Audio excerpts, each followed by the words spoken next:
It was weird. It was weird. Okay. Oh, good morning, everyone. Hi, how are you all doing?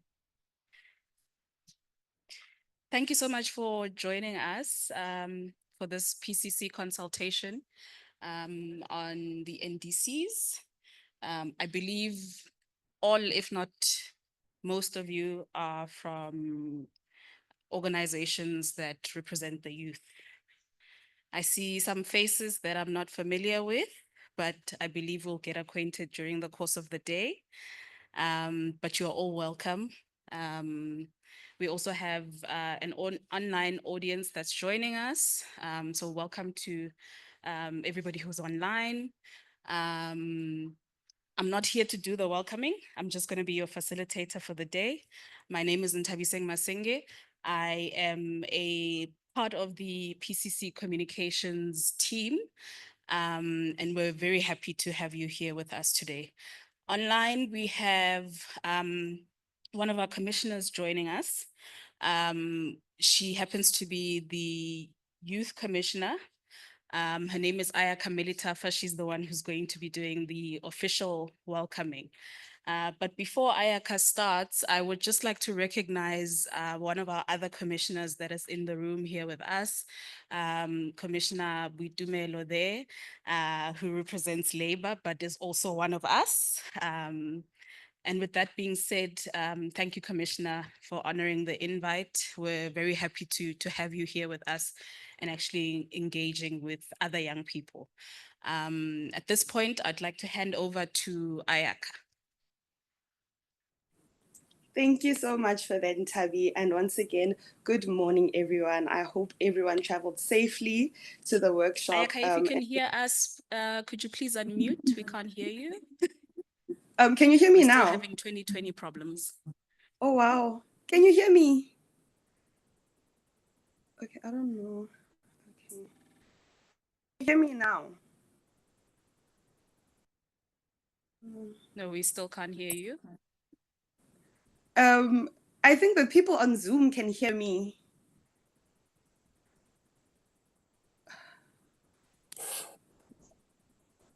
Oh, okay, now.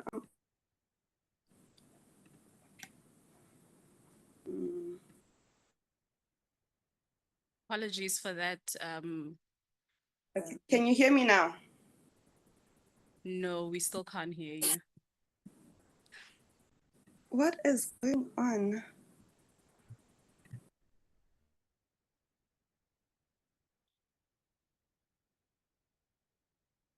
Okay, while we try and get that sorted, you'll see on your tables there is a printout of the official program for the day.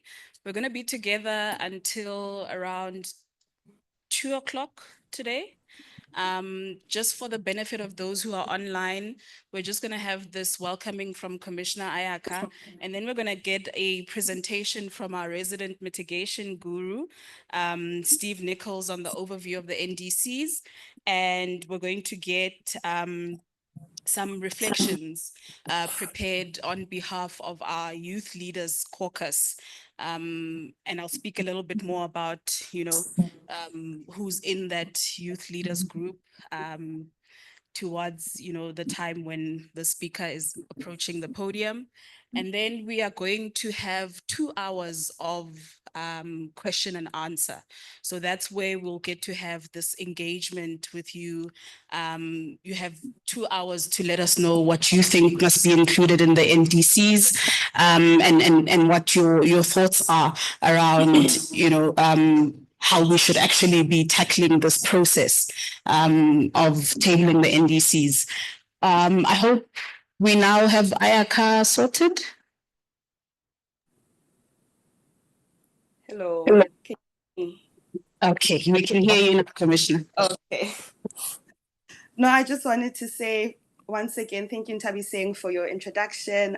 My name is Ayaka Melitafa. I'm one of your youth commissioners. And welcome, everybody, number one. I hope you all traveled safely to this destination here today. And I want to say a special welcome to all of the young people that took time out of their schedule to make it here today, the government officials in the room, the PCC Secretariat, and my fellow commissioner that is joining us today. It is an honor to welcome you all to this critical stakeholder engagement on South Africa's nationally determined contributions. Your presence here today is a testament to the collective commitment required to address the pressing challenges of climate change while ensuring a just and sustainable transition for all South Africans.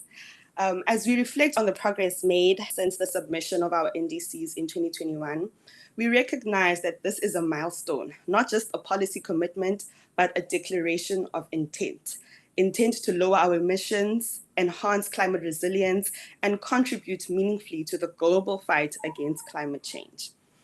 With the next NDC update scheduled for COP30 in 2025, South Africa stands at yet another pivotal moment.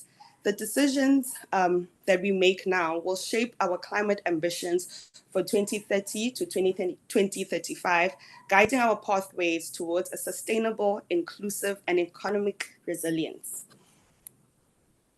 The Department of Forestries, Fisheries, and the Environment, with support from the PCC, has worked tirelessly to ensure that our NDCs are not just numbers on a page, but a blueprint for action.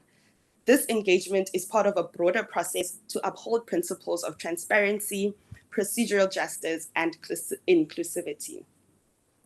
Through capacity building sessions, research, and multi-sectoral consultations, we have taken deliberate steps to equip our stakeholders with the knowledge and tools necessary to participate in meaningful discussions and meaningfully engage people in this process. And I'm so happy to see that there's a lot of young people in the room. There's data support for young people joining online. And if anything, this just shows the commitment of young people wanting to be heard, wanting to be listened to in policy discussions. So I am so happy that we are moving away from the narrative of young people do not care, and we are stepping into a future where young people are actively shaping the policies of our country. Today, we gather here to reaffirm our shared understanding of mitigation, adaptation, and means of implementation, and to create a platform for open and constructive dialogue. Our goal is to ensure that South Africa's updated NDCs recommendations align not only with national development priorities, but also with global climate commitments under the Paris Agreement. As we embark on today's discussions, let us remember that climate action is not just about reducing emissions. It's about building a resilient economy, securing livelihoods, and ensuring that no one is left behind in the just transition to a low carbon future. The strength of our commitments will be measured not only by the targets we set, but by the collective actions that we take. So today, I encourage all of you to engage actively, challenge ideas, bring forth solutions, and reflect on the diverse perspectives and aspirations of our nation. Together, we can chart a pathway towards a more sustainable and prosperous South Africa. Once again, to the young people, this is your time to shine. Let us know what you think about the NDCs. Be loud, be bold. Don't be afraid to ask questions, because most times we get so intimidated in these spaces and you often wonder, does my question make sense? What if I'm just asking something offside? This is the space for young people to freely do that today, and make sure that you leave this room feeling fully heard, fully listened to, and fully valued and appreciated today. So once again, thank you all for availing yourselves here today to participate actively in this discussion, and feel free to join other ones in future. Just because you're a young person doesn't mean that this is the only one you can join. Continue to engage, continue to have your voice heard, and once again, we appreciate you, everyone in the room, for being here today. Thank you so much, everyone. Over to you, Ntabi.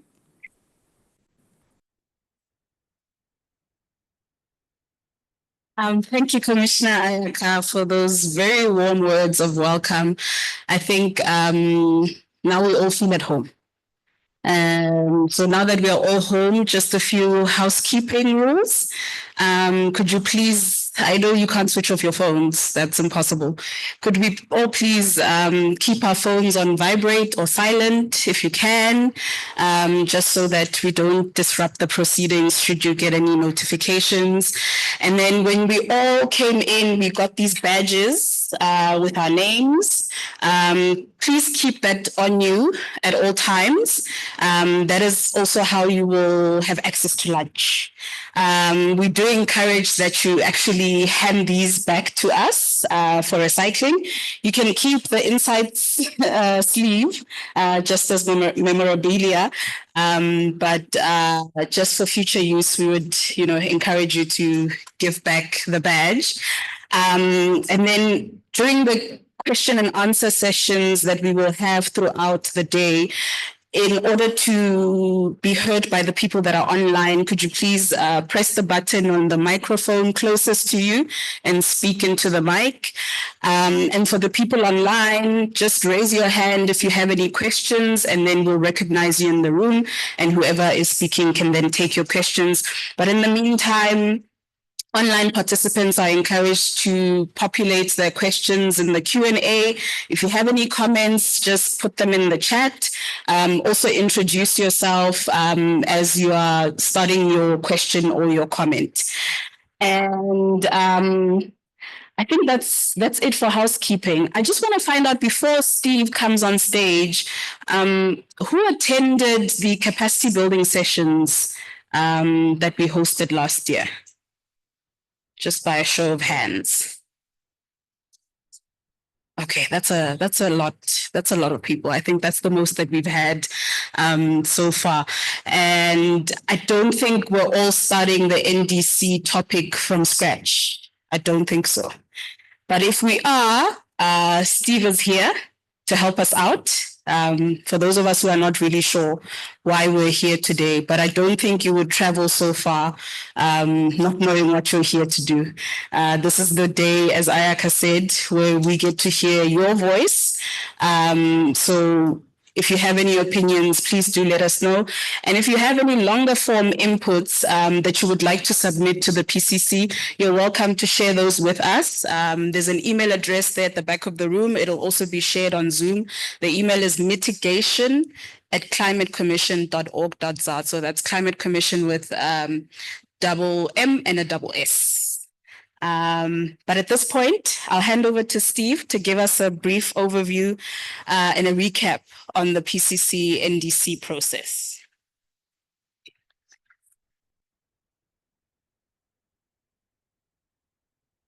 Hello, everybody.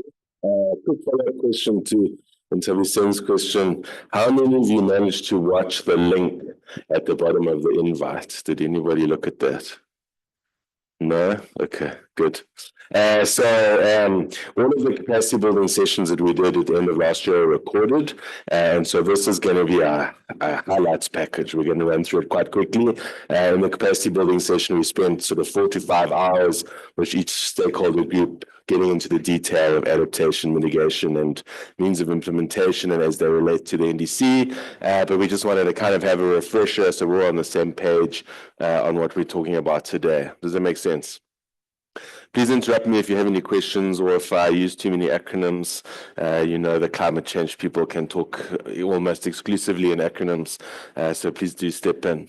Okay, so what are we here to talk about today? We're here to talk about South Africa's national determined contribution, which is a commitment that we made under the Paris Agreement. Right? So this is something we've agreed to do, and the Paris Agreement was very unique because it was a change in ethos and how we think about global cooperation on climate change. So prior to Paris, what we had been trying to get countries to agree to were top-down legally binding commitments. And the Kyoto Protocol is the most famous example of that, right? But that basically failed. We couldn't get enough people to agree to this kind of top-down, legally binding approach. And so Paris was a flip. Paris basically said, well, instead of doing that, let's everybody submit their best possible effort, given taking into account common but differentiated responsibilities, respective capabilities. So it's a voluntary commitment, it's bottom up, so everybody kind of does the best that they can do, and then we see how we go, right?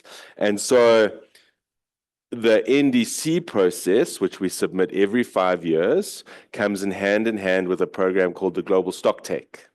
And the Global Stocktake basically says, well, let's look at all the NDCs that we've made. Let's look at how ambitious they are. Let's look at how we've done in implementing them. Let's review how we have understood the change in science and how we've learned over time. And let's see how well we're doing. All right. And the Global Stocktake, the most recent one, was done in UAE 2 years ago. And they basically said we're not on track to our climate targets. And therefore, the NDC must adjust, right? Then we must say, okay, we're not on track, so we need to make our targets a little bit more ambitious. And if everybody in the world does that, we get a little bit closer to meeting our targets, and we do another stock take, and so on. Does that make sense? So that's kind of the process. So we've got the stock take, and we're now meant to be submitting, we're meant to have submitted our NDCs already. So the global agreement was we would submit them end of Feb, but I think only like 16 or 18 countries have managed to do it so far. And so, but, you know, I think you'll see as we go through it, it's an unbelievably complicated thing to do. And that's kind of largely explains country level delays. So most countries will probably submit just before COP, which is not ideal because it means that there isn't time for the UNFCCC and for other social partners to review them and reflect on them. But that's how it is. So what is the PCC doing in this space? So in the previous submission of the NDC, we provided advice, and the PCC has two mandates. We provide advice to the president and his cabinet on key issues relating to climate change, the economy, and in particular the just transition. And then the second mandate is to build consensus and have a dialogue with social partners, and today is a big part of that. And so what we do is we work with social partners, we try to understand their perspective, what's important to them, we compare that with the science and what the data is saying, and we try to then make recommendations that are aligned with the science, but that express the needs of people in South Africa. So that's kind of the background. So in the previous cycle, what we did was we did some research with UCT's ESRG. We looked at the research of others, and at the time, the work that business had done through the National Business Initiative Pathways was a big piece of work. And then, of course, we hosted a lot of public dialogues. And so we're doing that again this time around. We've also done a bunch of research, this time more than UCT ESRG, and we'll share that research with you as we go along. We've collated the research of others, and we're hosting public dialogues. It's important to note, though, that we are not writing the NDC. That is the job of DFFE, Department of Forestry, Fisheries and Environment, right? We are merely providing advice, which gives us some leeway to express the kinds of things that we think ought to be in an NDC that might not be, but we're not actually drafting the NDC itself. And typically, I mean, the NDC's origins come out of the mitigation negotiations within the UNFCCC, but the countries have started to include adaptation because you need to set goals for adaptation, and it's an important part of climate response. And then, of course, particularly for developing countries, use the opportunity to express the kinds of support that we would need, which is often called the means of implementation. So our NDC will disclose what we think is important from an adaptation perspective, what we think is important from a mitigation perspective, and what we think is important in terms of the kind of support that we would need. So adaptation obviously is the things that we do to respond to climate change. The climate change we're already seeing, and that will continue to happen. Mitigation is how do we minimize temperature rise by keeping our emissions down, and then means of implementation is support. We'll talk more about that later. We're kind of clear with that intro so far. Are we happy? Okay, excellent. All right. It's also important to note that although these international agreements are voluntary, right, the way that we express local legislation binds them in local domestic rules. Right? So there is a connection between the commitments we make internationally and our local legislation and regulation system. So under the Paris Agreement, we actually commit to doing two things. One is the nationally determined contribution, which is the target. What do we intend to achieve? And the other is the low emissions development strategy, sometimes called the LEDs or abbreviated to the LEDs. And that is how will we do it? Right? Does that make sense? So it's important to note that government is currently reviewing the LEDs as well. On the domestic side, the centerpiece is the Climate Change Act, but of course there are others like the carbon tax, and the Climate Change Act is sort of rooted in the National Development Plan and NEMA and in the National Climate Policy, and it does two main things. It establishes a mitigation system and it establishes the adaptation system. The adaptation system basically requires all government entities to do a risk and vulnerability assessment and a climate action plan. So government entities need to understand how they think climate change will impact them, and then therefore how will they respond. And that's a big thing. And then it also establishes the mitigation system, which has a whole bunch of national level targets that if we achieve, should then help us achieve the NDC. So that's where the big connection is. So the sets or sectoral emission targets are effectively small carbon budgets that are allocated to each sector. And if we if we meet those targets, we'll also meet our NDC. So there's a strong link between what we do domestically in our regulations and what happens internationally. And governments are also currently consulting on the sets up to the 2030 NDC. What we're making recommendations on is the 2035 NDC.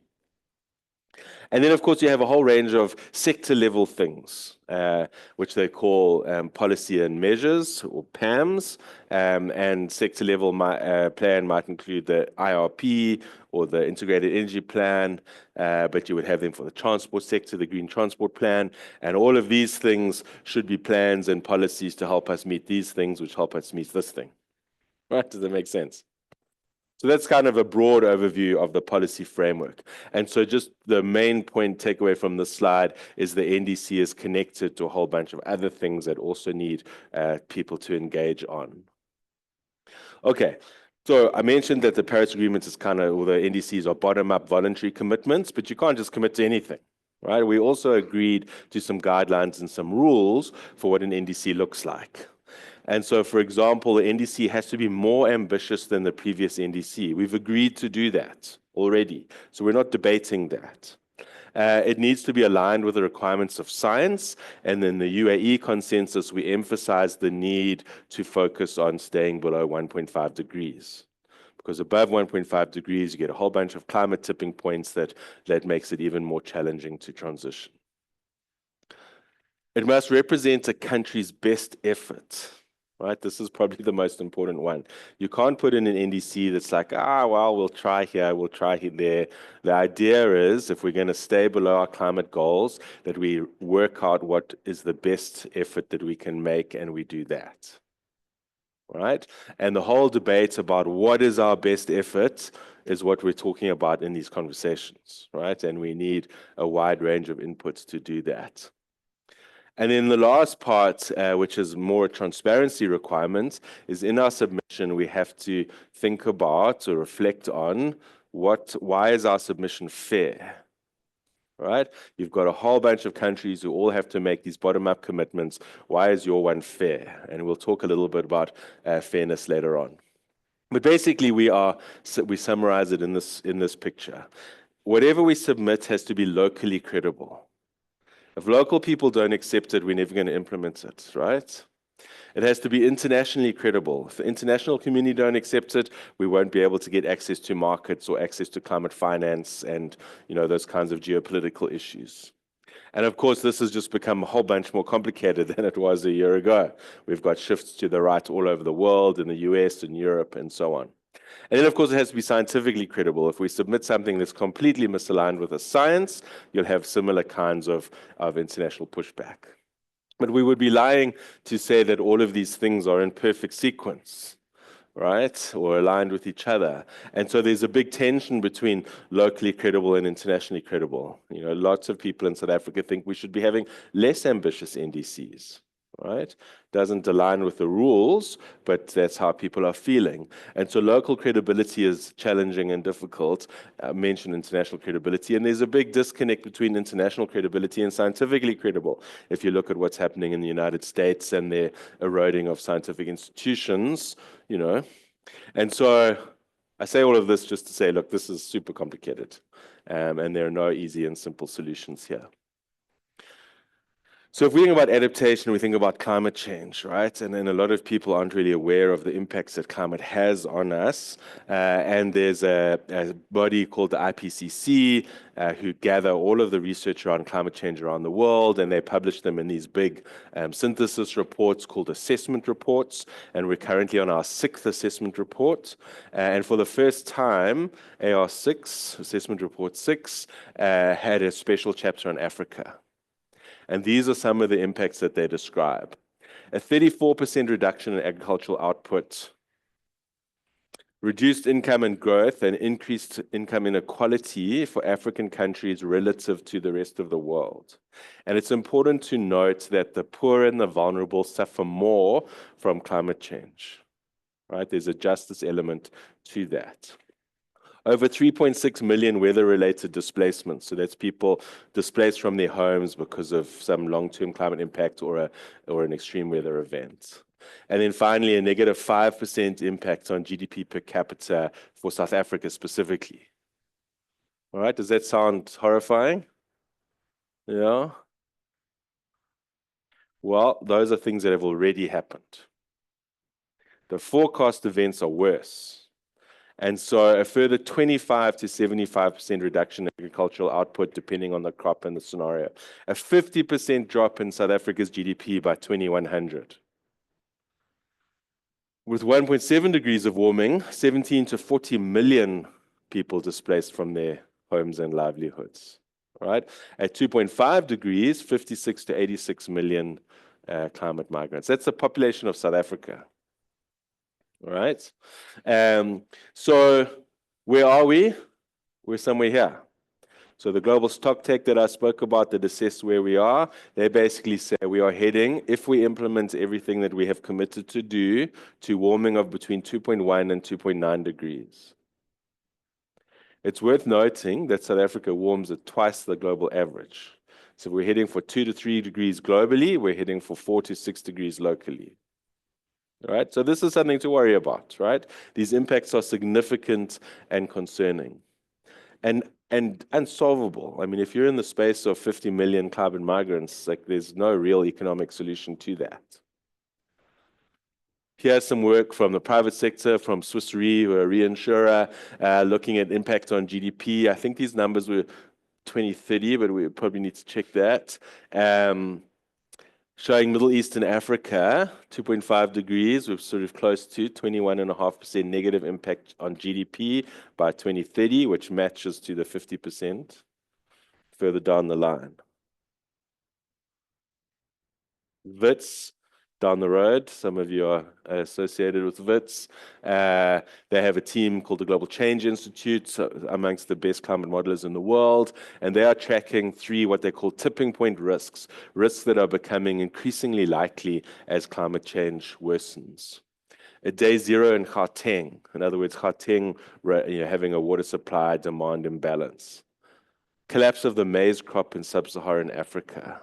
Can imagine how that would impact the climate migrant situation.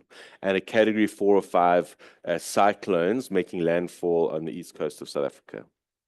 Where are we planning to build much of our gas energy infrastructure? The east coast of South Africa. All right, so these risks are climate risks, but they're also very clearly economic risks and very clearly social risks. Right? So our view at the PCC is these risks are unsolvable. We must avoid them at all costs, right? And the only way that we can avoid them is through mitigation. We must reduce our emissions and therefore reduce our impact on temperature rise. And we can't just do that in South Africa. We have to do that globally. So us as South Africa submitting an ambitious NDC is a very important part of the geopolitics of getting other people to submit and meet their ambitious NDCs. Does that make sense? So there's a geopolitical component on top of the sort of socioeconomic component. This is a chart from the 6th assessment report, and I think what's important about this is as you do nothing, your options become fewer. Right? Does that make sense? The longer we leave this, the slower we are to act, the fewer things that we can do. And so it's really important to act now. We don't have time to wait another NDC cycle before we align with science or before we become more ambitious. And so this is just a way to think about climate change or resilience. So the idea that we need to be able to preempt, withstand variability and shocks that result from climate change. And I mentioned that these shocks are social, economic, or environmental. And it's got 3 big components. We need to be able to anticipate what's happening. Right? We need early warning systems. We need forecasting. We need to be able to research what's going to happen. We need to be able to tell people that it's happening. One of the examples that came up in the faith session that we had two days ago is if you're living in an informal settlement in a flood zone and there's a big storm coming, how do you tell people that live in these communities that they need to evacuate, giving them time to find somewhere safe, giving them time to take their assets with them, and then where do they go? Right? And so these kinds of planning elements are important. So this ability to anticipate what's going to happen, both on an extreme weather side, but also a changes side. How do we have to change our crops over time? What do we do about food security over time? Then we must be able to adapt. What do we do differently? Well, not building in a flood zone is probably a good adaptation mechanism. How do we protect livestock as heat rises, for example? These are examples that have come up over the last 2 days. And then, of course, there's recovery. What do you do when something bad happens? And the floods in Durban and KZN are the best examples. And I mean, some of those roads and bridges haven't been rebuilt, right? It's expensive to recover. So the more money we spend here, the less money we spend here, if that makes sense. But this kind of gives us a framing. So how is this relevant to the NDC? So in the NDC, we need to be setting goals on one hand, and we need to hear from you what you think those goals should be. How resilient should people be? What access to resources should they have? What kinds of services should we be able to provide them? And then that will translate into specific things that we must do, which translates into money and resources and skills. And so how do we then, what kind of support do we need to ask for in the means of implementation? Does that make sense? So while the NDC seems like a short document, the NDC will be 5 or 6 pages, maybe 10 pages. The detail of thinking is enormous, right? The background work is enormous. So that is adaptation. And what we have to understand is that there is some climate change baked in. It's pretty unlikely that we'll stay below 1.5 degrees. With the current shifts in global governance, I'm not sure we'll be able to stay below 2 degrees. Right? So what do we plan for? We should probably be planning for 40 degrees warm in South Africa when we think about adaptation.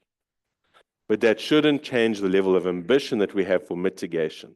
Every little bit of a degree helps. So if we miss the 1.5 degree target, a lot of people are framed then, oh, well, then we go for 2 degrees.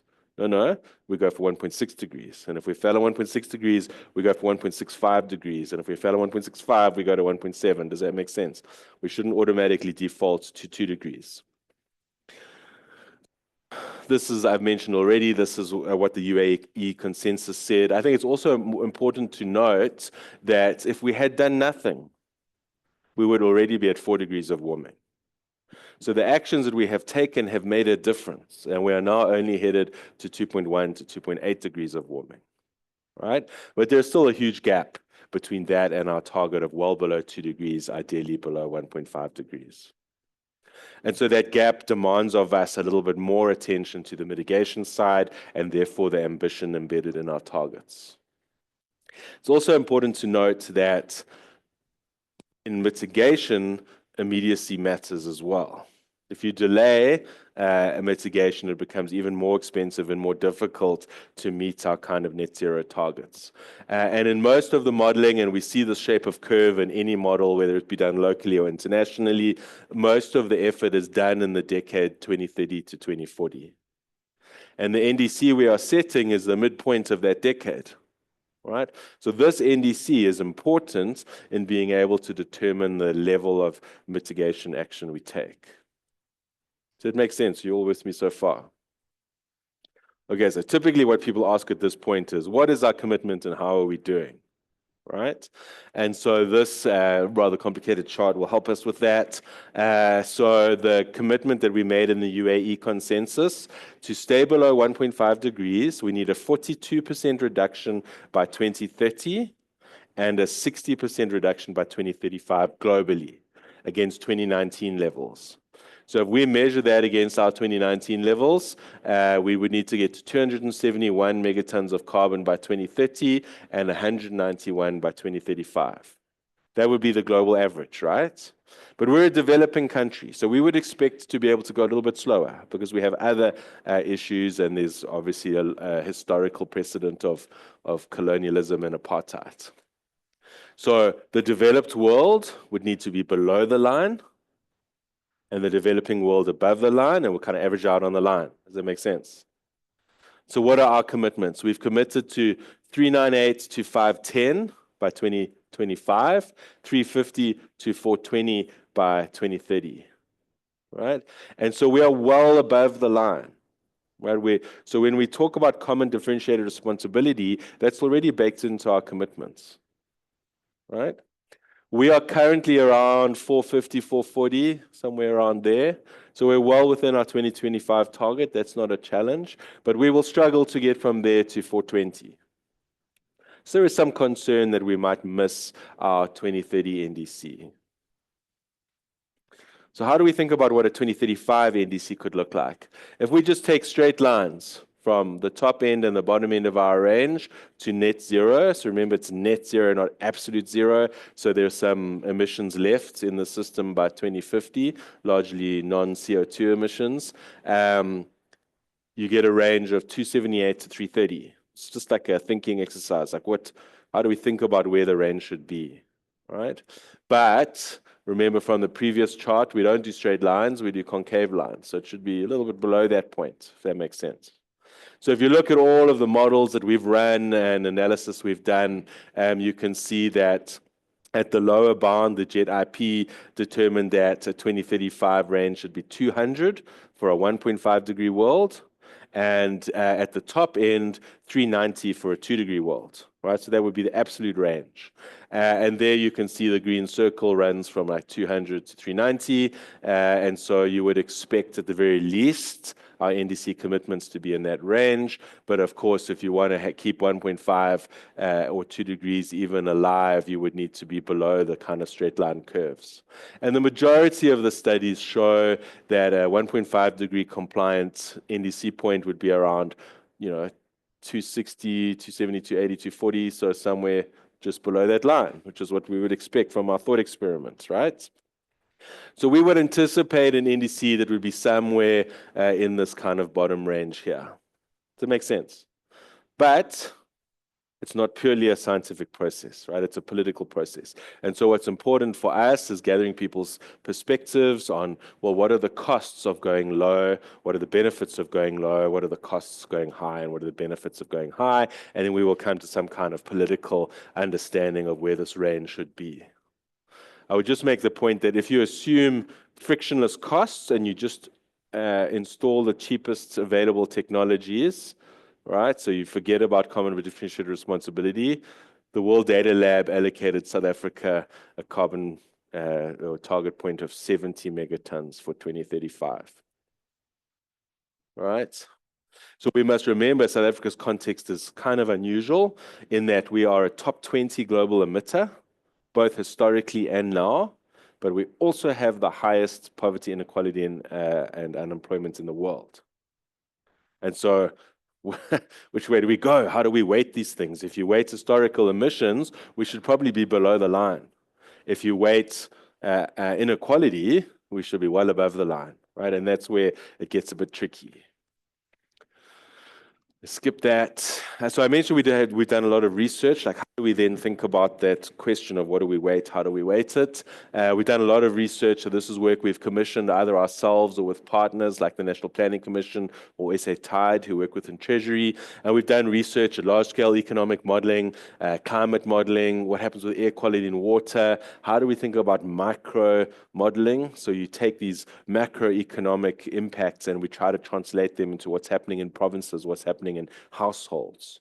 This is an area that needs a lot more work and a lot more exploration. Obviously, we think about finance. Where do we get the money to do this? What will it cost us? We've also looked at a whole bunch of other work that other people have done in framing how we think about this. I'm not going to talk through this in a lot of detail, but recently we did a study with UCT's ESRG where we switched things on and off and ran scenarios. What happens if you've got a low interest rate? What happens if you've got a high interest rate? What if you use a low carbon budget? What if you use a high carbon budget? What if we have localization? What if we don't, right? Whole bunch of questions that we can ask. And we ran all of those scenarios, and there's a lot of data there, but this chart is interesting. So on this axis, we have the carbon budget, right? So a measure of how much emissions we emit. And on this axis, GDP per capita. And you'll see a couple of things. The higher the carbon budget, the higher the GDP per capita. You would kind of expect that, right? If you're going to do things like implement electric vehicles, there's a cost to that. They're not quite cost competitive with internal combustion engines yet, and so you would expect a small hit to GDP, right? But interestingly, above 10 gigatons, there is no economic gain. All right, so the 11 gigaton budgets, the 12 gigaton budgets, the unlimited gigaton budgets all have the same economic outcome as a 10 gigaton budget. So logically, the 10 gigaton budgets are top end. Why would we go higher than that? It starts to, has no benefit to the economy. And then as you go down at 9 gigatons and 8 gigatons, you have slightly lower impacts on your GDP, but not as much as you would think, right? So we're not talking about 80% differences here. We're talking about 10, 20% differences. Now, it's also important to note that models don't have everything in them. So in the high carbon budget scenarios, there are trade impacts that are not in there. You would have all heard about the EU CBAM. There are climate impacts that are not in there, and we've spoken about how big those can be. And there are other externalities like air quality. So we've done a little bit of work on all of these areas to try to understand them. And the trade impacts could wipe out those differences in GDP by 2030 already. Right? The climate impacts wipe out those differences in GDP by 2030 already. So it's possible that a 9 gigaton budget is actually as economically beneficial as a 10 gigaton budget once you start counting everything. Right? And so now we're starting to think about, well, where do we peg our lower bound? And you could even think about 8 gigatons being more economically preferential than a 10 gigaton budget. And on the 9 and 8 gigaton budget situation, there are things that aren't modeled there that are positive. That could mean that their GDP growth is better.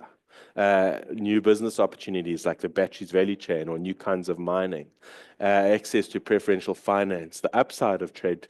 If we make greener commodities, we'll get better market access. Right? Does that make sense?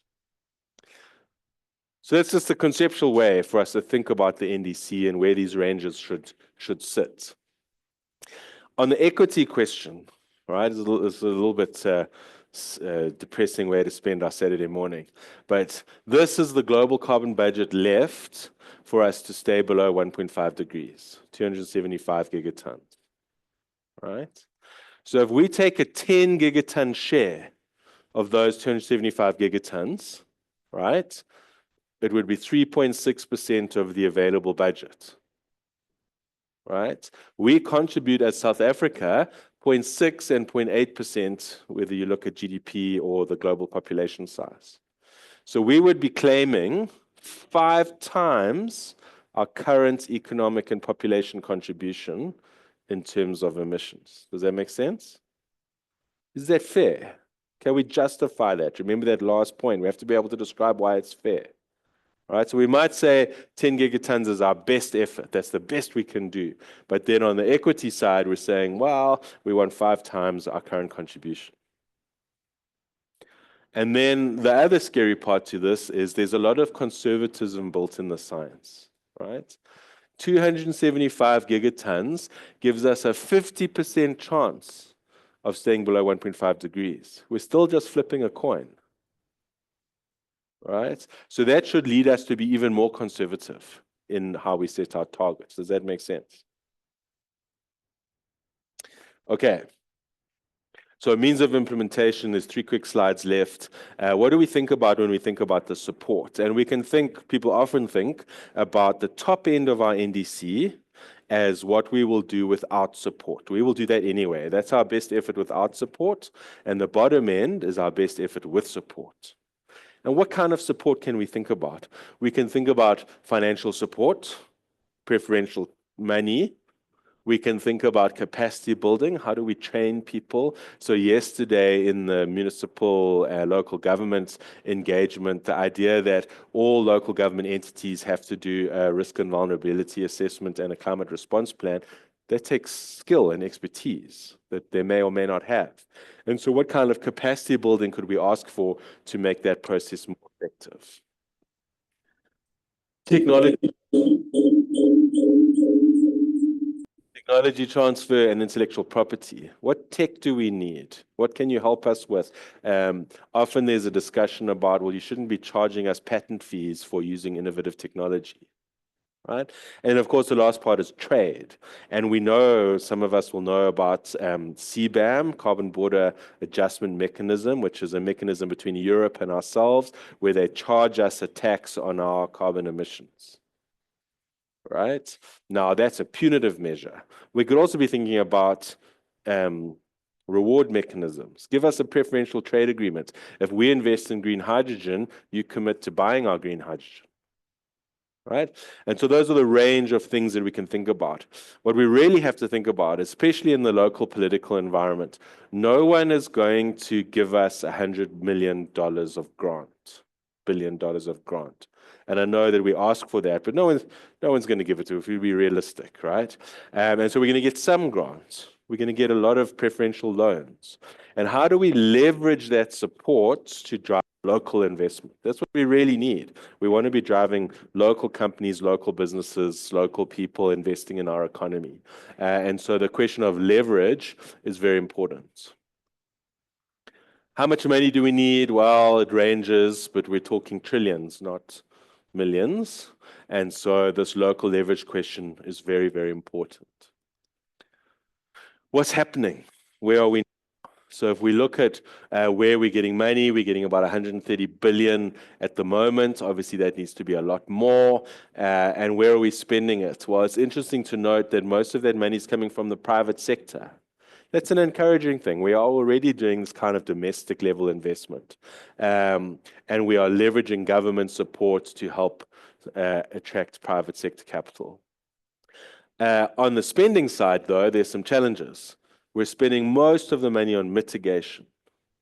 Right? And what we need to be doing is spending about half-half on mitigation and adaptation, but we're struggling on the adaptation side. And you can see the things that we're spending it on: FOLU and water, FOLU is agriculture, forestry, and land use. These are things we need to be spending a lot more money on, particularly on the adaptation side.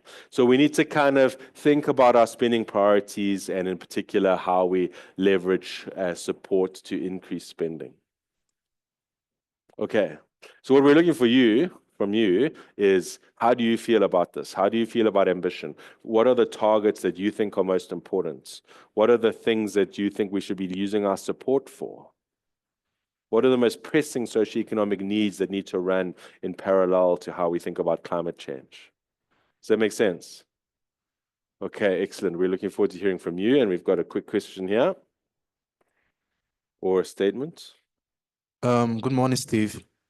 I just wanted to know, given the US aid budget cut, and also, okay, just starting with the US aid budget cut, how has that affected us, specifically with the Power Africa project and other energy-related aid programs, and also given that other partners that signed up to the IP that didn't provide the finance that they said they would provide. As the PCC, factor that in to say, okay, how has that affected us and how can we move around it? I just want to know quickly. Yeah, I mean, that context is so important, right? So when we put up that internationally credible, locally credible, scientifically credible triangle, this is part of it. And I think that we will find that the level of grant support that we would like is not available in the next 5 years. So the US have cut, you've all heard about USAID, but UK have cut, the EU are cutting, the French are cutting. Everybody's kind of cutting back as they reprioritize domestic spending. So on one hand, it creates international justice issues. You're not meeting your commitments, so why should we meet ours?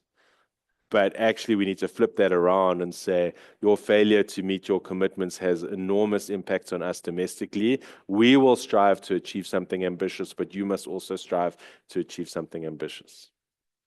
So there is a big kind of geopolitical component to that, but the reality of it is there will be less grant funding available and possibly also less debt, which makes funding more difficult and also puts more pressure on our domestic institutions and our policy framework. So in that context, if we're going to avoid the most extreme impacts of climate change, we have to be more ambitious, not less ambitious. It's easy for us to say, oh, well, the West aren't meeting their commitments, so then we won't meet our commitments. The end point of that logic is 4 degrees, right? And so we got to flip that conversation around and say, well, how do we be more ambitious in this changing global context? Okay. There will be plenty of opportunity for you to ask questions and give us your views, but also feel free to harass me over tea and lunch. Always happy to chat. Thank you. I'll hand back to you, Ntabiseng.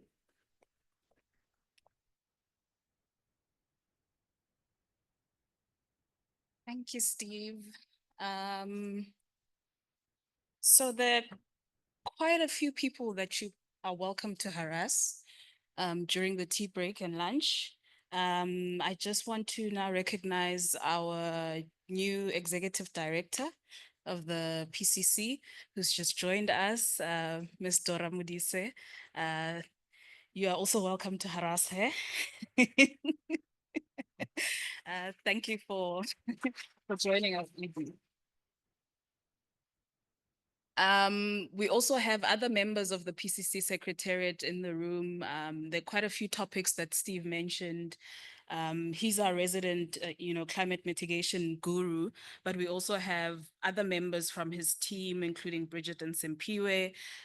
We also have members of our adaptation team there at the back, Muresi, Mandy, and Dumisani, but he's informed me that he's not here in his capacity as a PCC rep, but he's here as a member of the youth. And also the usual faces, the consensus building team, our exec there, Blessing, Zimasa, and Ignatius on the technical side. I think the only person I forgot is Jürgen, because he's not sitting with everybody that side. So he's also part of the mitigation team. I'd like to now, I'm also not seeing Lebohang there because she's also one of us young people hiding there in the background. I'd like to now hand over to Bertha. Bertha is going to be giving us some reflections on the PCC NDC recommendations, proposed recommendations, but this is in her capacity as a member of the PCC's Youth Leaders Caucus. So this is a group of young people representing different organizations that meet on a regular basis with the PCC to discuss topical issues that they would like the PCC to actually focus on related to youth. So this is a statement that they have prepared as the youth leaders, and she has been tasked with actually delivering the statement. Thank you so much, Bertha.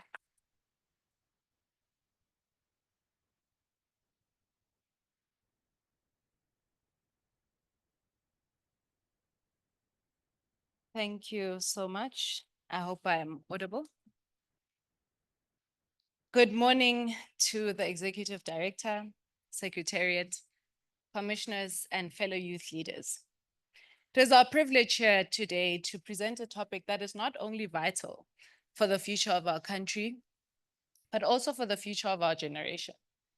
I'm here as a representative of the Youth Leadership Caucus, an initiative by the Presidential Climate Commission, which aims to promote meaningful youth engagement.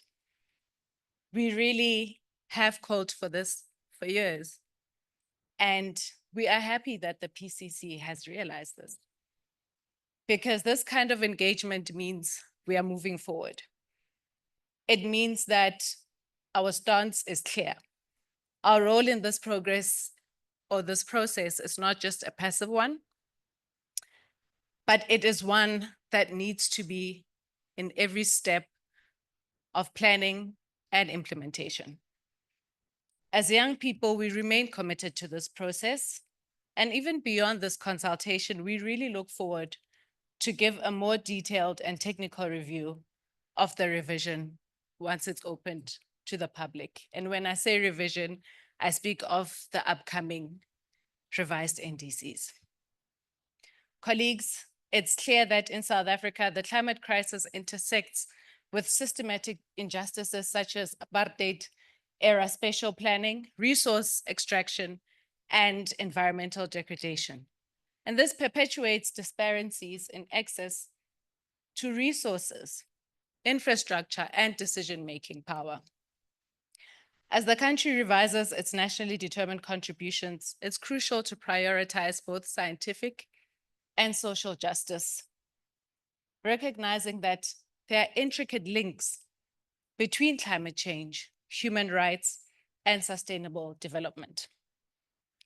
And so as we continue having this conversation on how South Africa's NDCs can be improved to address the urgent need for climate change, gender equality, and transparent climate finance mechanisms, ensuring a truly just transition that leaves no one behind.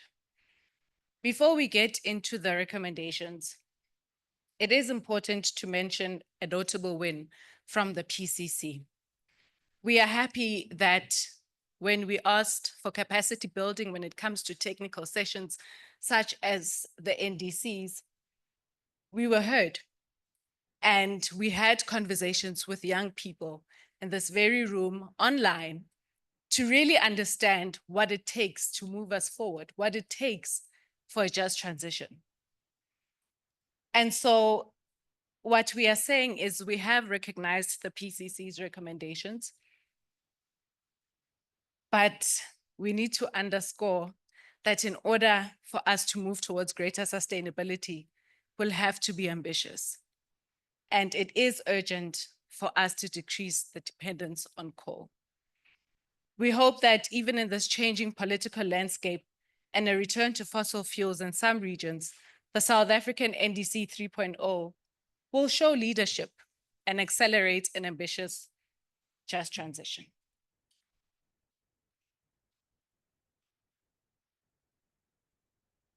As the PCC has mentioned, and as the Climate Action Tracker has also noted, the PCC has also called for strengthening of emission reduction targets. And we agree with this as well. We believe that to effectively align with the 1.5 degrees Celsius limit, and for us to achieve net zero by 2050, South Africa must adopt more ambitious and stringent emission reduction goals. Prioritizing stronger policies will not only deflect global climate commitments, but it will also position us as South Africa as a leader in sustainable development. How do we do this? First, we believe that we need to ensure a clear synergy between the NDC and the IRP. The IRP being our integrated resource plan, which is our blueprint for energy in this country. There should be an interdependence between the nationally determined contributions and the integrated resource plan. There's a clear need for a cohesive and coordinated energy plan and implementation strategy. And we hope in these discussions that the PCC and maybe more leaders in this group will encourage the Department of Forestry, Fisheries, and the Environment to have the IRP revised. Because currently, as we stand, the 2023 IRP really shows a reliance on coal and an extension of decommissioning coal. And so we need to call for this revision so that we can eliminate the reliance on coal and establish ambitious targets for renewable energy generation. This is in the interests of young people who are tired of being unemployed, who don't know how they are going to plug in to the just energy transition. And it leaves them worried as to how they are going to be economically independent, not only for themselves, but for the communities and families they come from.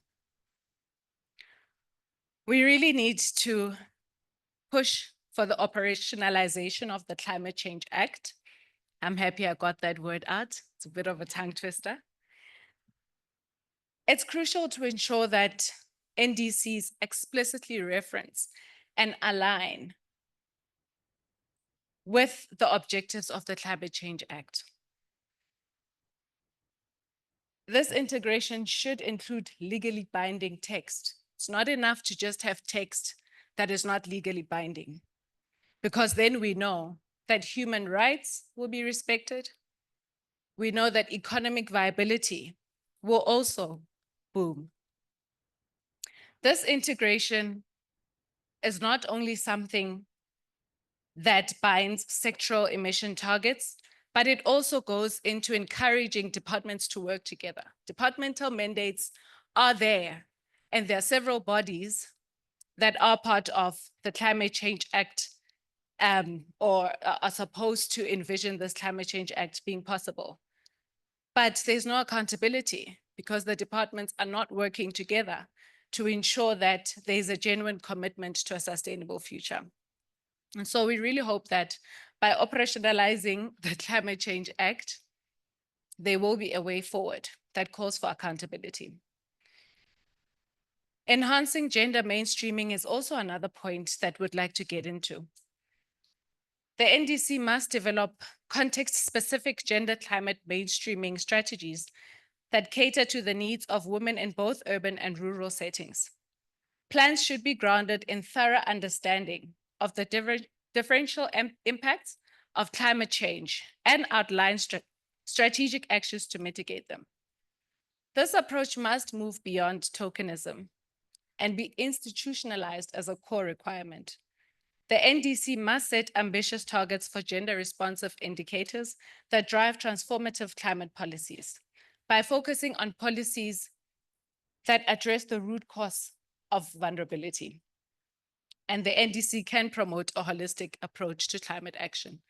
We know that there are a lot of bodies in gender mainstreaming, but these bodies, again, are not talking to each other.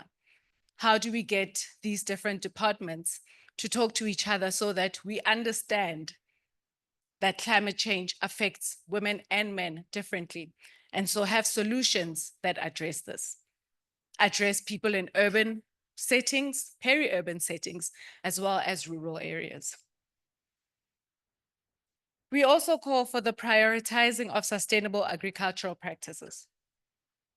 Prioritizing solutions that contextually are relevant and respect local knowledge and support the livelihoods of small-scale farmers.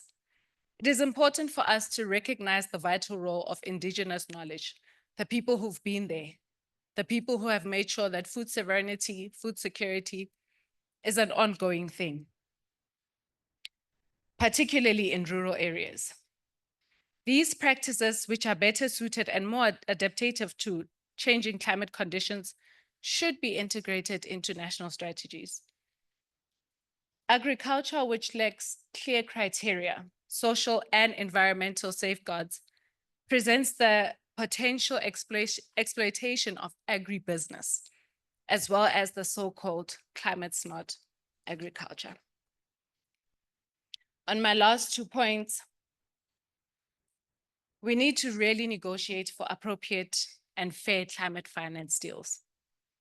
Current finance deals are majority loan-based and place a debt on the country.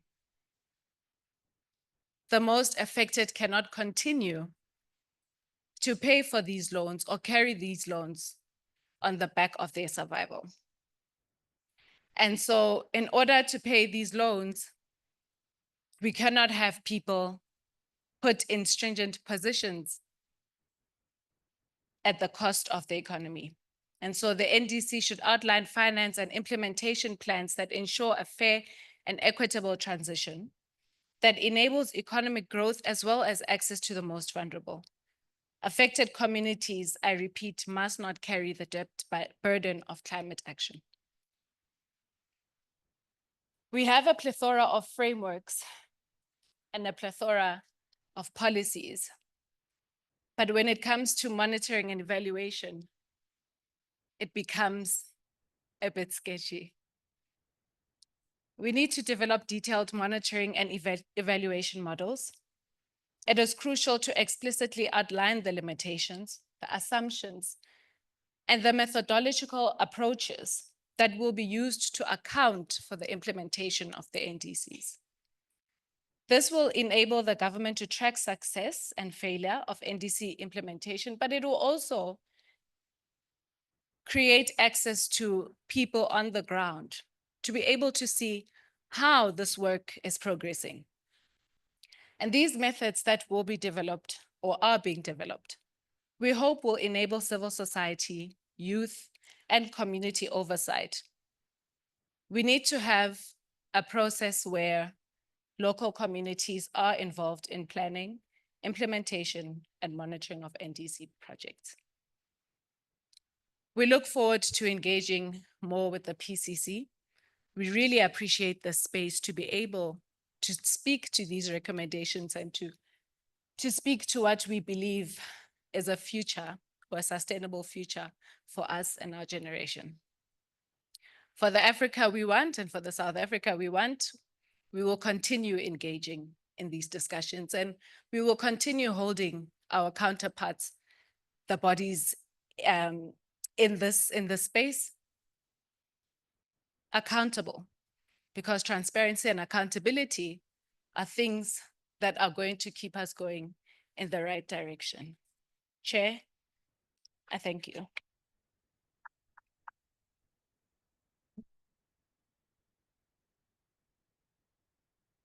Thank you so much, Bertha. So Bertha Letsoko is a campaigner at the African Climate Reality Project.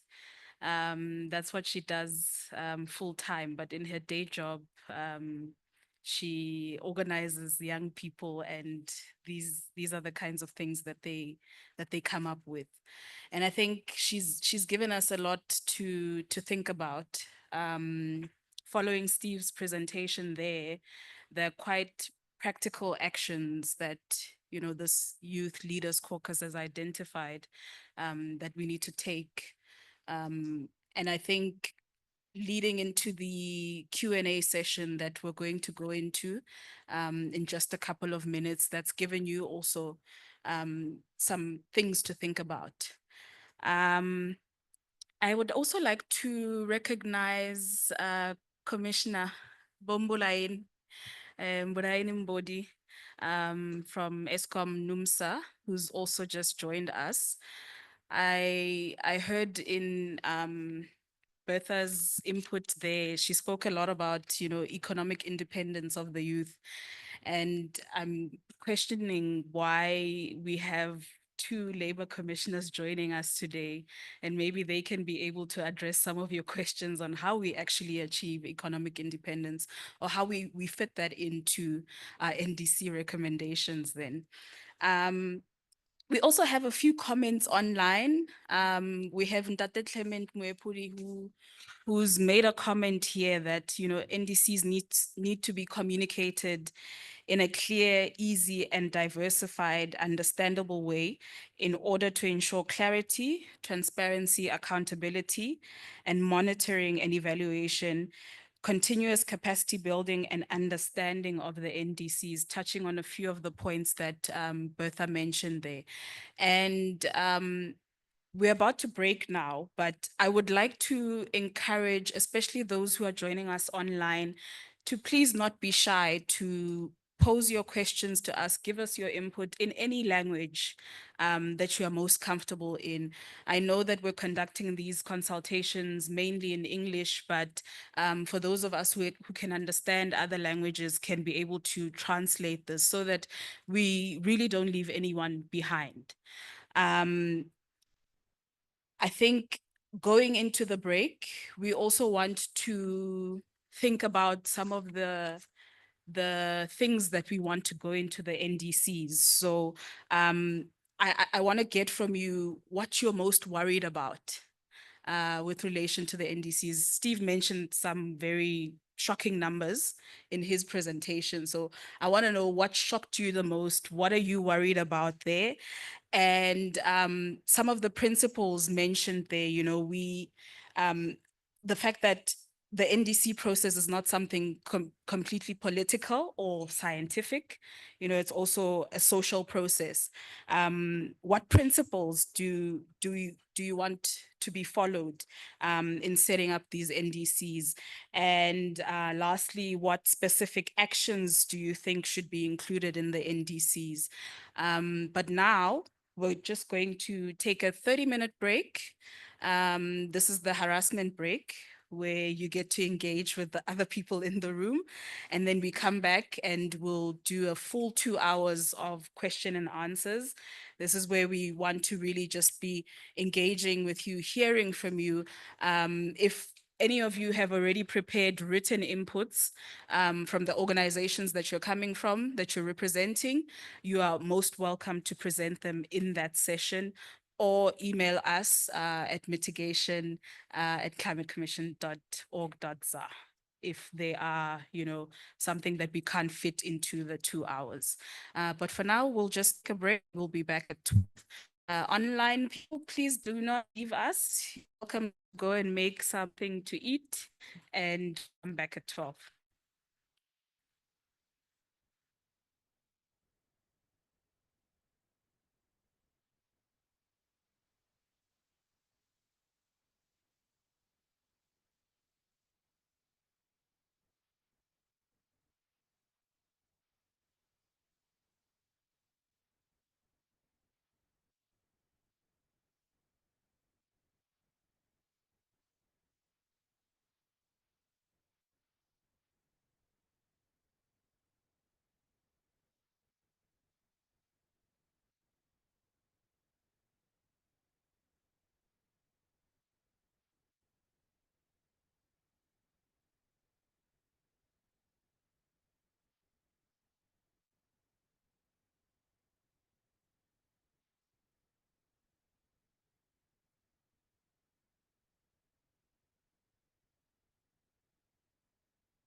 Okay, can we settle down? We are officially 5 minutes over time now. I just want us to get into a little bit of an exercise. In all the tables that you're sitting on, you'll see there's a little sticky note pack there. And at the back of the room, we have, remember those questions that I used to just prompt you right at the end of the last session? They're written there. So there's the first question on that end. The second one should be right behind the Wi-Fi there. And then the other one is right there next to where Steve is sitting. So in your groups, I just want to take 15 minutes where you discuss and come up with just a few points for each question there. So the first question is what are you worried about? And this is an answer that you must come up with in those groups. So just spend 5 minutes on that. And then the other question is on the principles.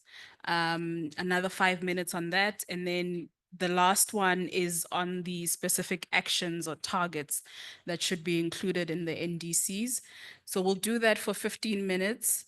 And then if you have any burning issues or if we see, some really important things that need to be addressed in the room, I just want to see how many of you actually had an understanding of what Steve presented to us and what you think it's important. And based on the prompts that Bertha gave us there, they're not fully representative of everyone in the room, but we just want to see if you share the same sentiments or if there are other things that the PCC's Youth Leadership Caucus has not thought about that you are thinking about in your individual tables. So we'll just take 15 minutes and tackle each one of those questions.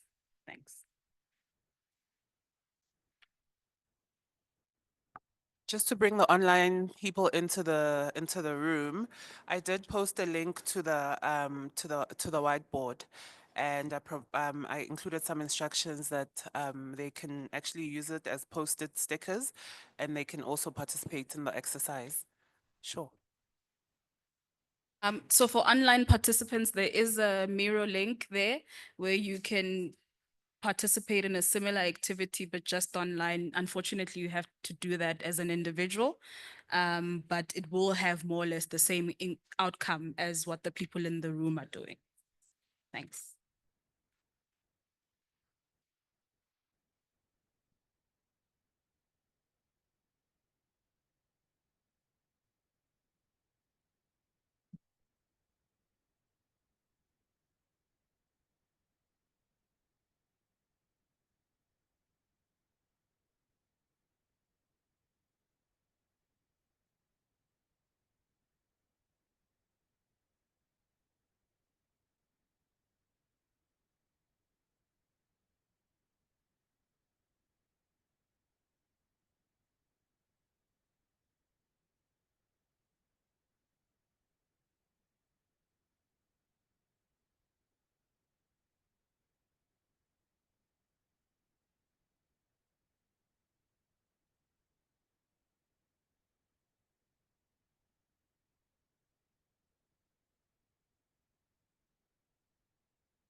Guilty innocent.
Please note that you have 5 minutes left.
We've officially run out of time for this activity.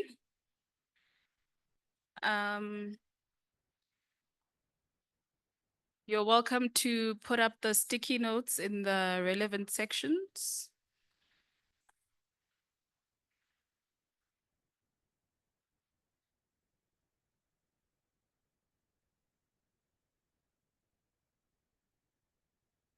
And while we do that, I think we can just dive right in to some of the feedback that you have from that session, that group discussion there.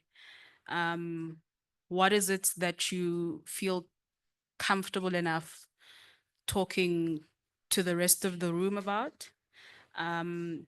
What is it that you think deserves to be a bit more prominent as a perspective of young people? What essentially are you most worried about as young people? What are the recurring themes, and what do you think are the most important principles that should guide the NDCs, and what specific actions would you like to be included in the NDCs?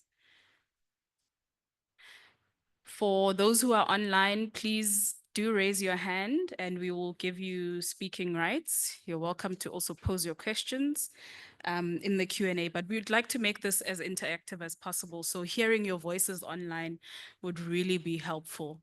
We'll take, I think, 3 questions first, and then we'll try, they can be questions, they can be comments. We do have experts in the room that can answer some of those questions.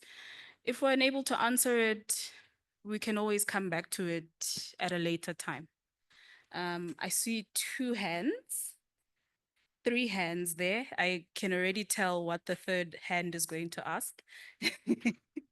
Yeah. Nope, the lady in the green. Thanks. Greetings, everyone. I hope you're all in great spirits. Thank you for such a lovely session.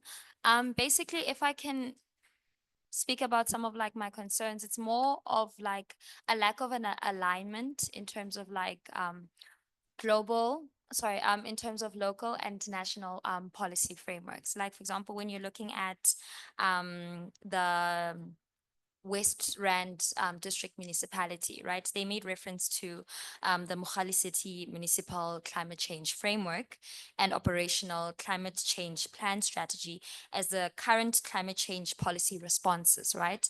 But the problem with those is that it predates a lot of the developments that we've made in terms of climate change policy on a national level. And this is not just a problem in this one particular municipality, but there's just a lack of kind of like bridging the gap between what's at the national level and what's at the local level, especially when we consider the amount of emissions that kind of like go unseen and uncaptured at a local level. When you consider the burning of waste that fills up in landfills and wildfires that also take place, that also form part of our emissions. If we could just have some sort of like alignment and also more community involvement, as well as more human resources, people on the ground who are really tasked with, how do I say, measuring these kinds of emissions, specifically at the local level, because it's something that gets quite overlooked. Yeah. Could you please introduce yourself? So sorry, my name is Mponya Mate. I'm from the South African Institute of International Affairs. Thank you so much. The lady in the black.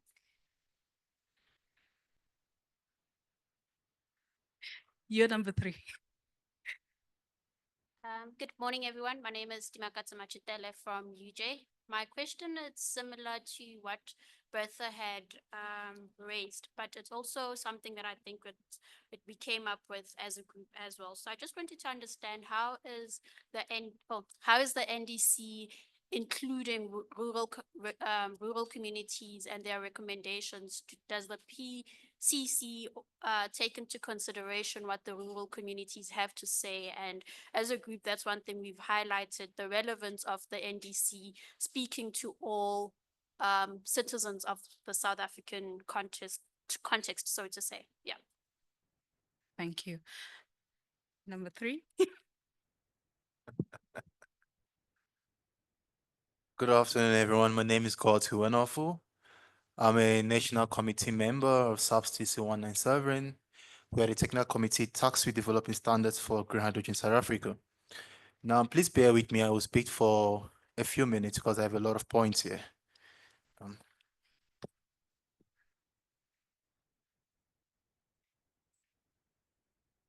All right, we set now.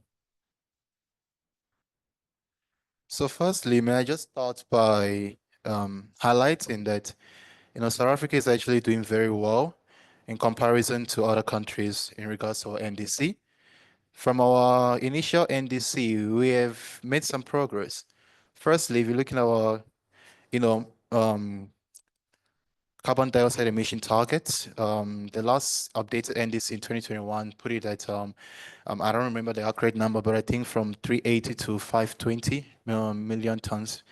We are currently at 420 something, if I'm taken from the 2022 carbon stock take. And also bodies like the PCC is a byproduct of the first INDC. And last year, our, how will I say, amazing premier commission, the Gauteng Provincial Task Force for Climate Change is part of the INDC, and we see some work going on to establish a municipal framework, just like the lady by my right said, and a collective database to also monitor different climate action has been established. It's just, I don't remember the exact name, but we have made some progress for those who are a bit pessimistic about our NDC and South Africa as a whole. So going into my specific contributions to the new NDC. Firstly, I would like to start from assistance. As we already point out with Steve, most nations are now becoming more nationalistic. Grants are drying up, aid is drying up. So we have to come up with more innovative ways to raise finance. And I think we have a good framework for the African Development Bank. Last year, the African Development Bank launched a hybrid capital fund. The target was $750 million, but it was oversubscribed by $6 billion. Now, almost all the partner countries in the African Development Bank wanted a piece of that fund. And it was, the framework was a sustainable one framework, and it was, sorry, let me get my words right. It was a blended finance fund to look into green, climate change and green projects on the continent. And Africa has some of the lowest default rates and so on and so forth. But the bottom line is they were able to establish the first in the world sustainable bond framework, the financial engineering debt to be able to, bring in capital and actually finance projects on the continent. I think we can do that in South Africa. We have expertise, we have the people. Second point being, I've had a lot of discussions from the PCC, particularly when you look at renewable energy, but I've never, heard of biocoal, and I'm wondering why, right? Because 85% of our grid is coal-based. Now we have a lot of discussions and capital being pointed to solar and wind, right? And I've read some papers that say that biocoal is, it's not just stable, it's being researched and so on and so forth. Well, I have my own reservations from my research, but from what I would like to say is when we, invest more in research and development, we're able to upgrade the technology. No technology just go wherever where it is today without, invested to research and development. And if we do that, and we successfully establish biocoal that can meet the quality of coal we have now, we will decarbonize 85% of our grid. I mean, we have already, past our NDC targets, right? And not only that, we can then contract technology, lead it, and give it to other countries, which can bring income for us. So I think there is a discussion as we had about that to say, biocoal, it's not focused on. If there are reasons why, please, I would like to know why that's the reasons. Sorry, so the third point has to go into finance. I'm really sorry. Okay, I'll come back with another point. Let me close with this. I'll email you. When you're looking at the South Africa Renewable Energy Independent Power Producer Program, there has been a new financing framework that has been established that is working. So the European Union has actually give guarantees for finance going to debt. I learned this from the Southern African Development Bank and the African Investment Forum. And what that did basically for us was it reduced interest rates to access capital for renewable energy development in the country, wind and solar. And you find more banks giving out money for such a project. That is no longer, how will I say, a challenge to fundraise for solar and wind projects, for projects who qualify to be, given that guarantee by the European Investment Bank. I think we should be looking at that strategy to get more guarantees from developed countries instead of grants and loans and just aid, right? So I'll email you guys the rest. Let me end it there. Thank you so much. Thank you. Thank you for those inputs. We also have Wandile Shezi who's online. Wandile, you're welcome to pose your questions. Hi, everyone. Am I audible? Yes, you are.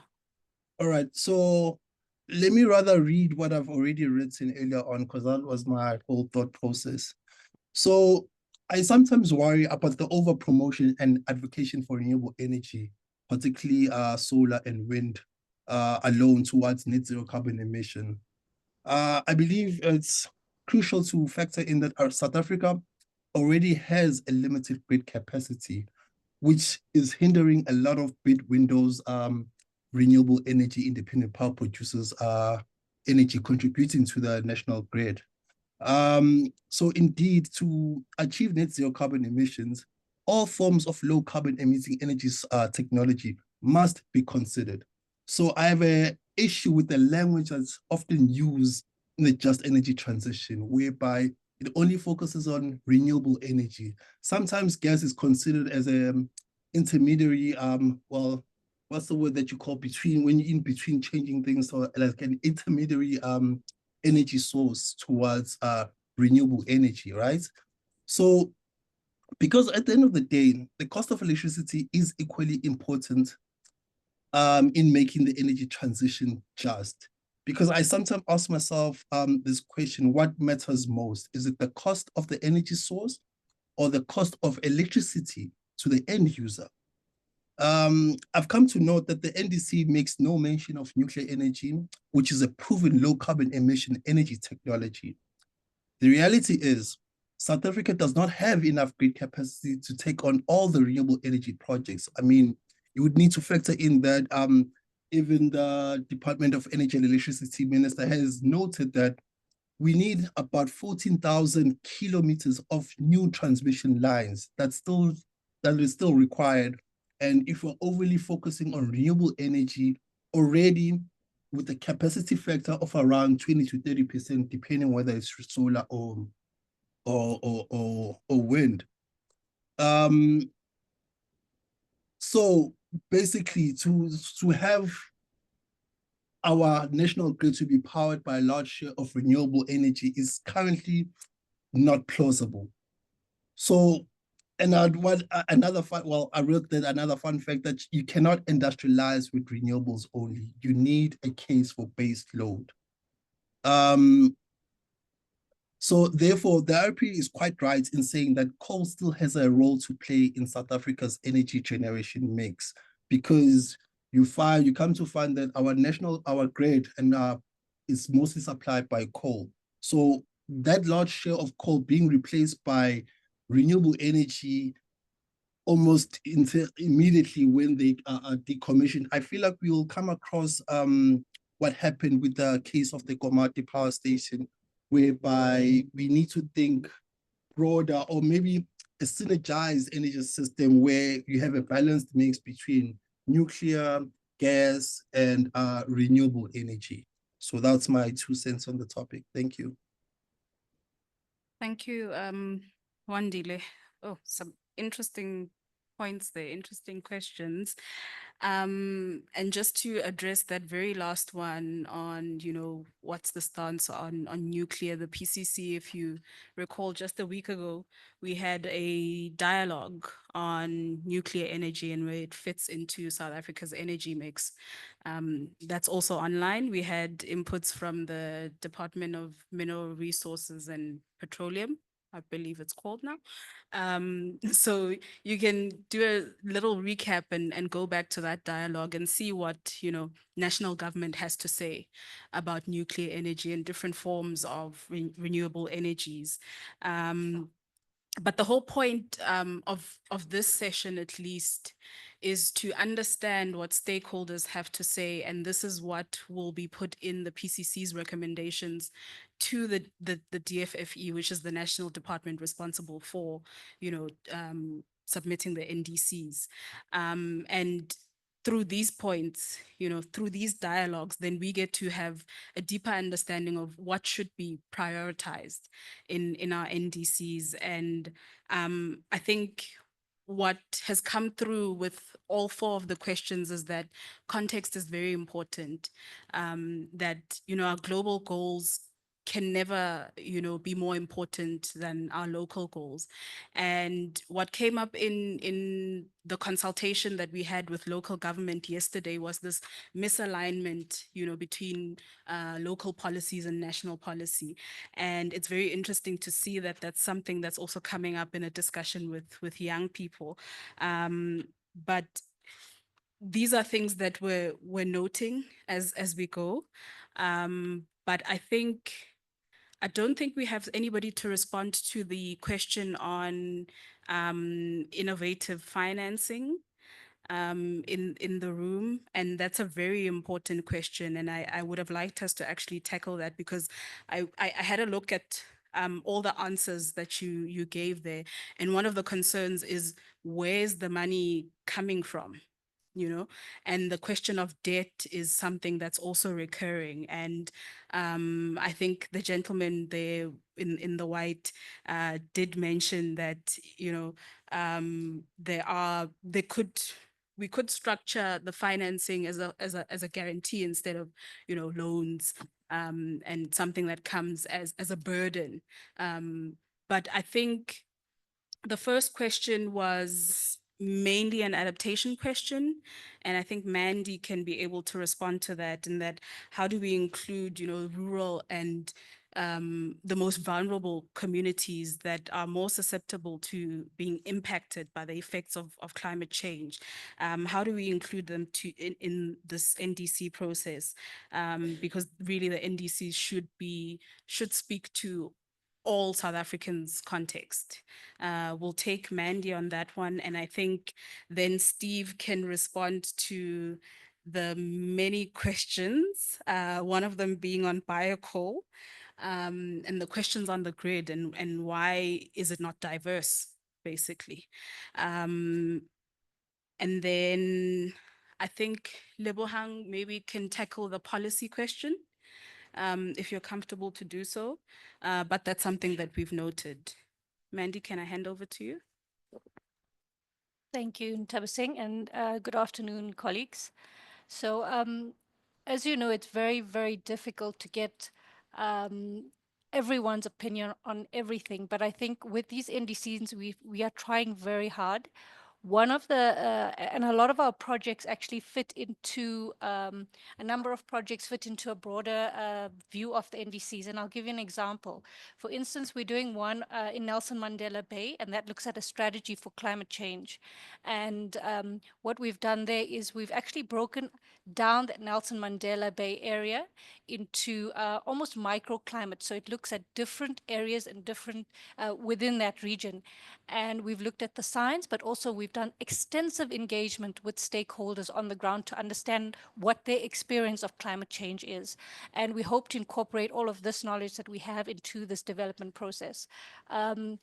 I think Steve might provide more information on how we intend to engage further on it. But I think from the adaptation side, something that's very, very important is the lived experience of people on the ground, because we can come with an adaptation measure, but it needs to make sense to people who are using it and people who are experiencing the climate change in that area. Thanks, Ntabiseng. Thank you, Mandy. Steve? Yeah, thanks, everyone. I think what was a common theme of many of the previous comments is innovation. So we don't have to accept that this future world is a bad world, right?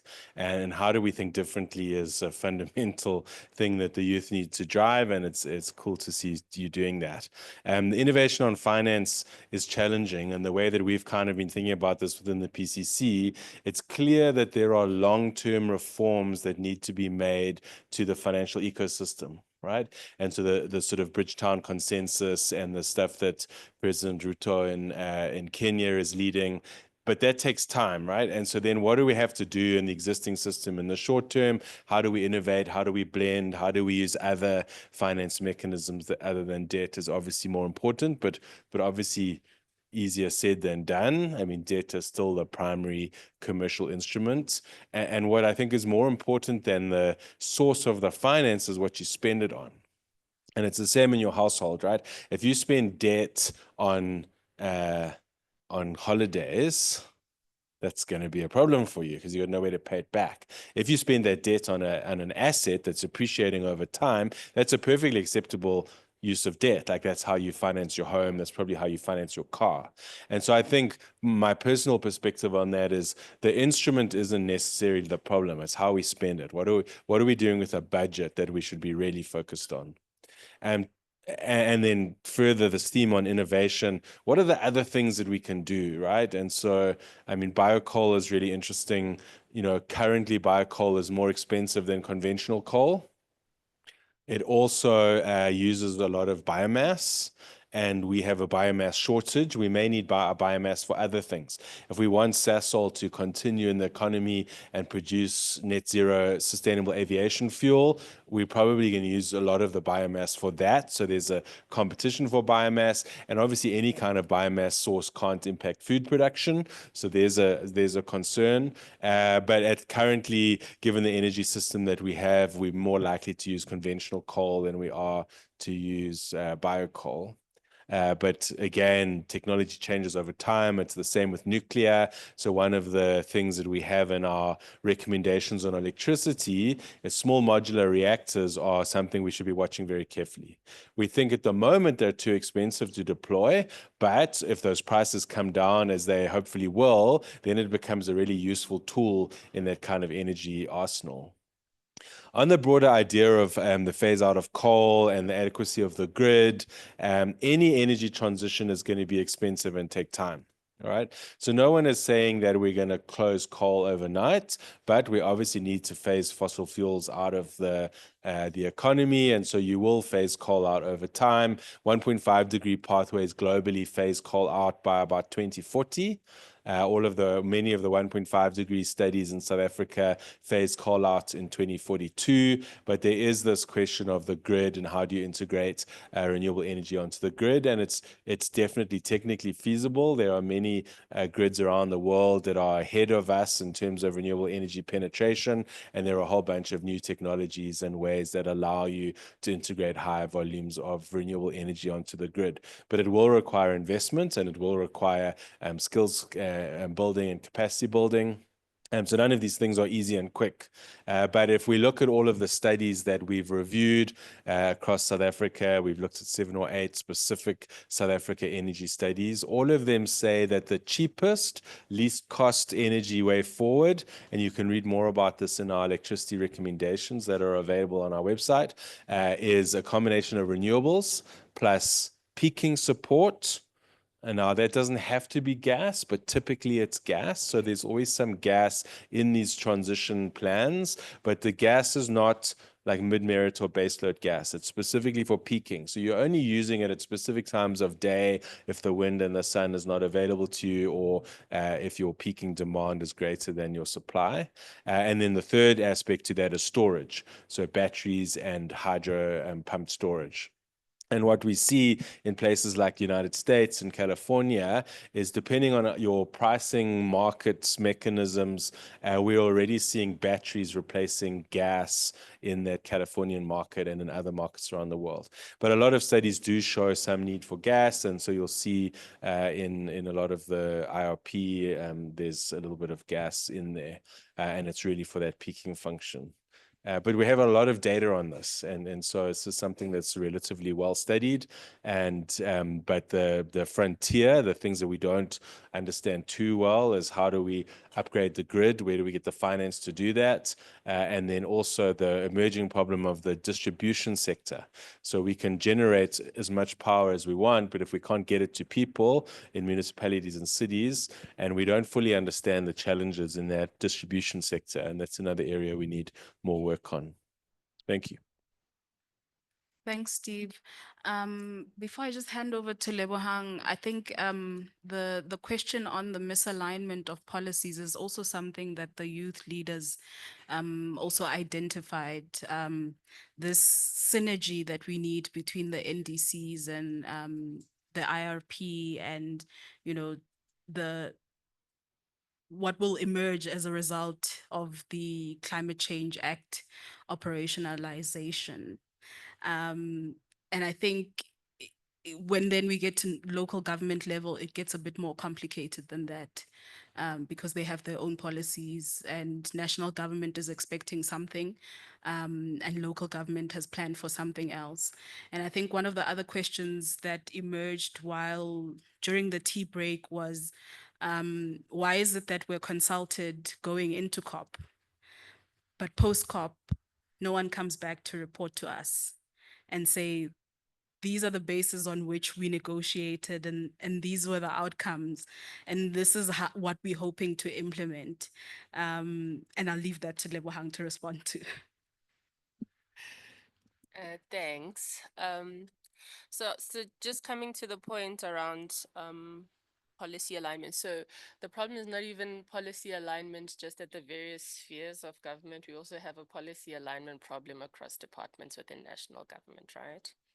And this is why the Climate Change Act is so important, because what it does, it gives the DFFE the ability to develop and oversee the national climate change response policies, which also includes the LEDs. So the next phase of this work of the NDCs is the low emissions development strategy.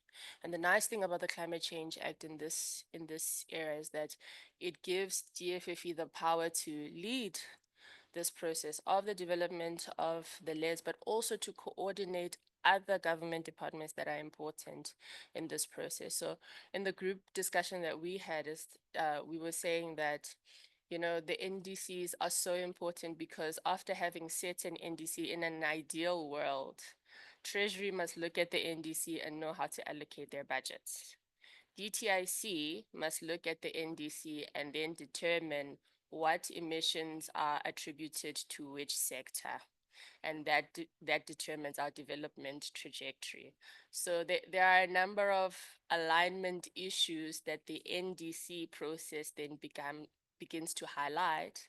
And then the LEDs process becomes the strategy of how you do that. And the DFFE is empowered through the Climate Change Act in order to lead this particular process. It gets complicated when we go through the various levels of government, but the process of the development of the LEDs, which I'm hoping we will have this thorough process of getting views of various stakeholders involved in, is basically the process that takes us towards this alignment of policies across various departments and across the other spheres of government as well. It's tricky because when you come to policy at various spheres of government, there's a lot of turf wars that are happening. So yesterday when we were talking to local government, I think the biggest concern that they have is their revenue and their ability to collect their revenue, right? So when you talk about you are going to do this to your energy sector and rooftop solar, all they hear is their revenue's gone. So these are the issues that we need to factor, but it requires careful planning, hence the NDCs. It requires a clear strategy, hence the LEDs, and then it filters down to the various levels of government. So I hope that was clear then. And just another issue related to how do we involve rural voices. So as part of phase 2 of this process and leading up to COP30, because this is where the NDC process ends up going to, it goes to COP30 in Brazil. we would like to do more work reaching our communities, rural communities, when it comes to the NDCs, even if it's just to get information to them. So how do we make this information accessible? My 9-year-old son is here, so I keep asking him, did you understand what was said here today? I'm doing this on purpose because it tells me what we need to change in terms of accessibility so that people more broadly can understand an NDC, because what we're doing here is redesigning our economy. You as the youth should be concerned about that. That's your economy. So that's just, yeah, how I want to respond to that. Thank you. Thank you, Lebohang. And I think that's one of the things that were mentioned in the youth leaders statement there. I think one of the main things was this idea of gender mainstreaming. But I would like to get just as a result of the exercise, maybe if Simpiwe can help me out there, what seems to be the most common of the worries that the young people have? No.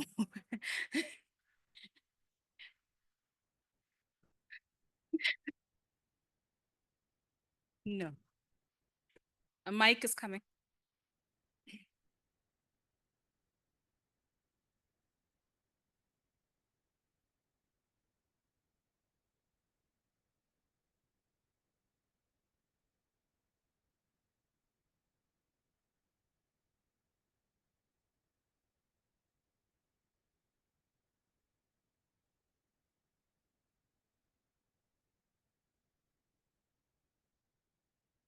Okay, I think it's working now.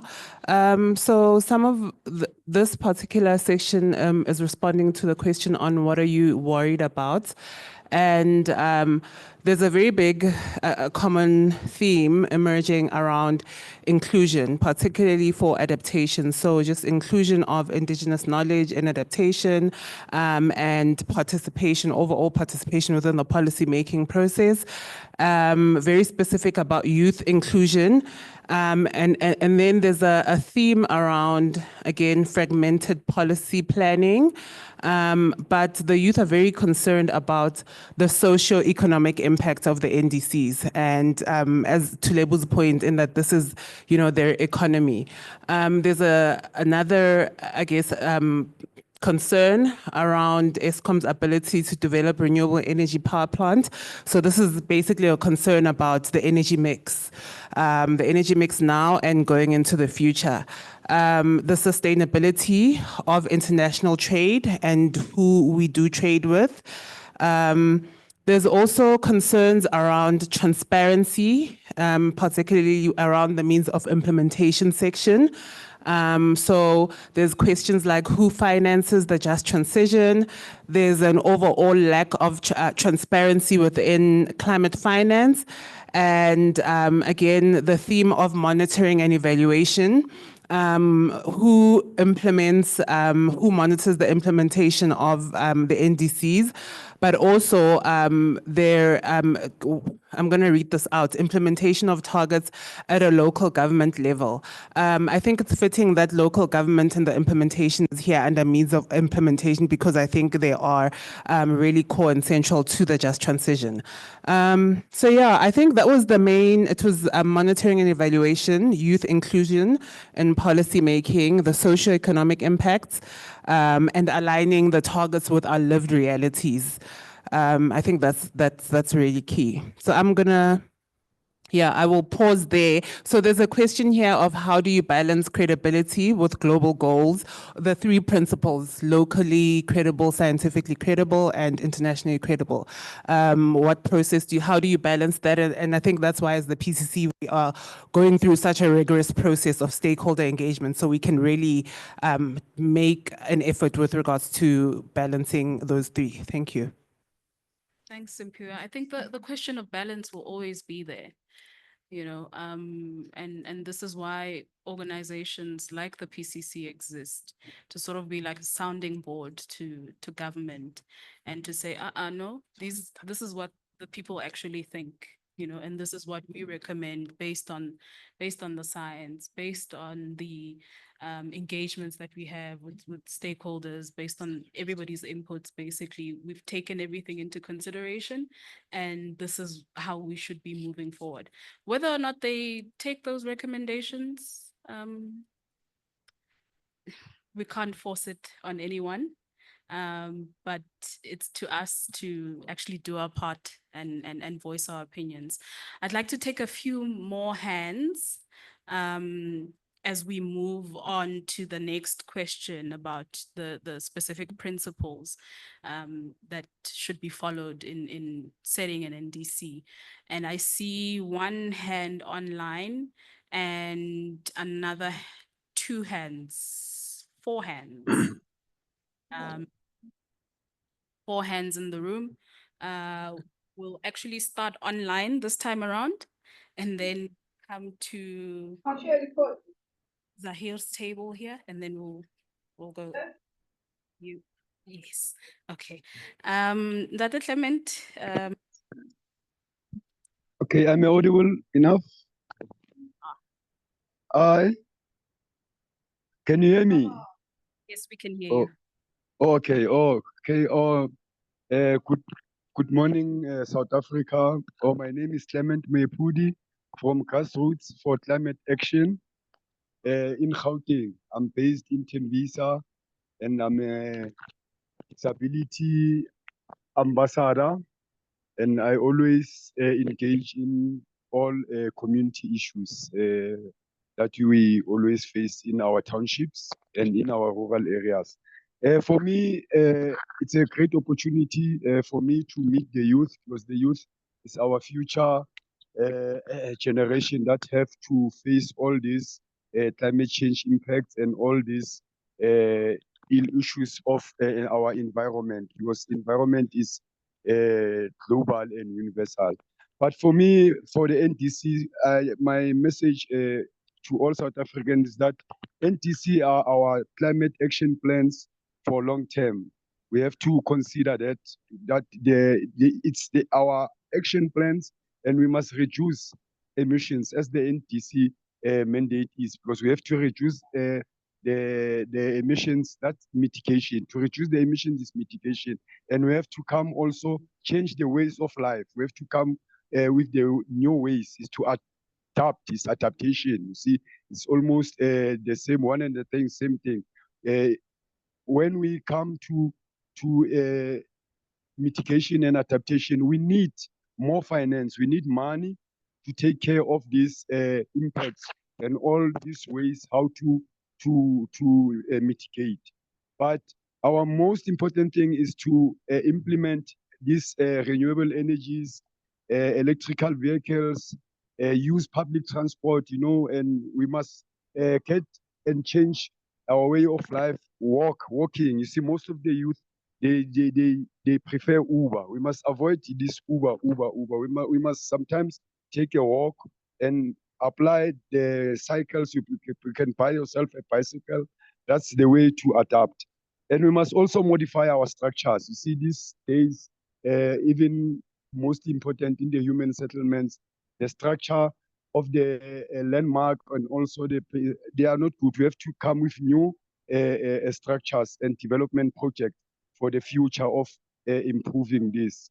And also, we have to come with the monitoring of the early warning system. We have to know that tomorrow is going to rain. We have to check it back, because we don't consider these things. And we must also consider the risk reduction. We must reduce our risks, you see, and we must also assess. We must all the departments, all the public and private sector must assess the risk, because we have to know the risks. Where are our risks? The storm waters, the potholes. Those are risks, and they must be known to all the public in their own languages. The most important thing is clarity and understanding of these NDCs. They are not things that are new. They are things that we live with them, and we encourage community involvement.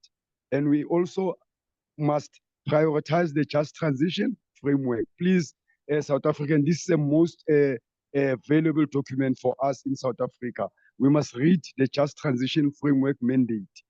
Before we understand all the things, we have to understand this Just Transition Framework mandate, because it addresses all the things of the justices, all emissions, all the things. And lastly, I will request the president, because he's the president of the Presidential Climate Commission, to always, in the SONA speech, in the provincial speech, there must be an agenda speaking about climate change, strictly climate change for all South Africans, so that even the people who don't know must understand that this is a very critical issue.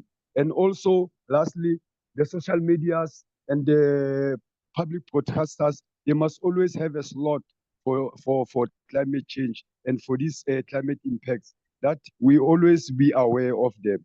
I would like to thank this opportunity, Chair. Thanks. Thank you so much, Dr. Clement. All those inputs are very well noted. And I think the one that really speaks to me as somebody in communication is around the socialization of the NDCs and building awareness around, climate change, which I think is something that's really lacking, that we underestimate the fact that we are a privileged few that are in this room that get to even talk about things like the NDC. There's so many other young South Africans that don't have, yet they are the ones that are most affected.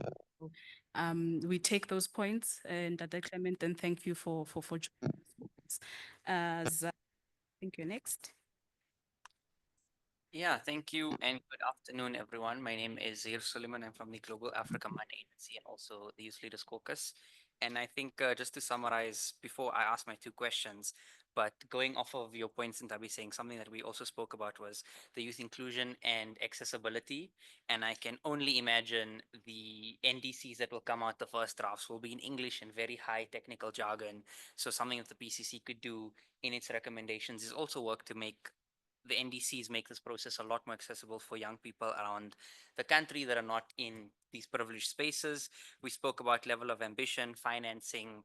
I'll try not to repeat the IRP that Steve mentioned as well, and aligning that, considering all of our current NDCs are still insufficient, and we need that synergy between that.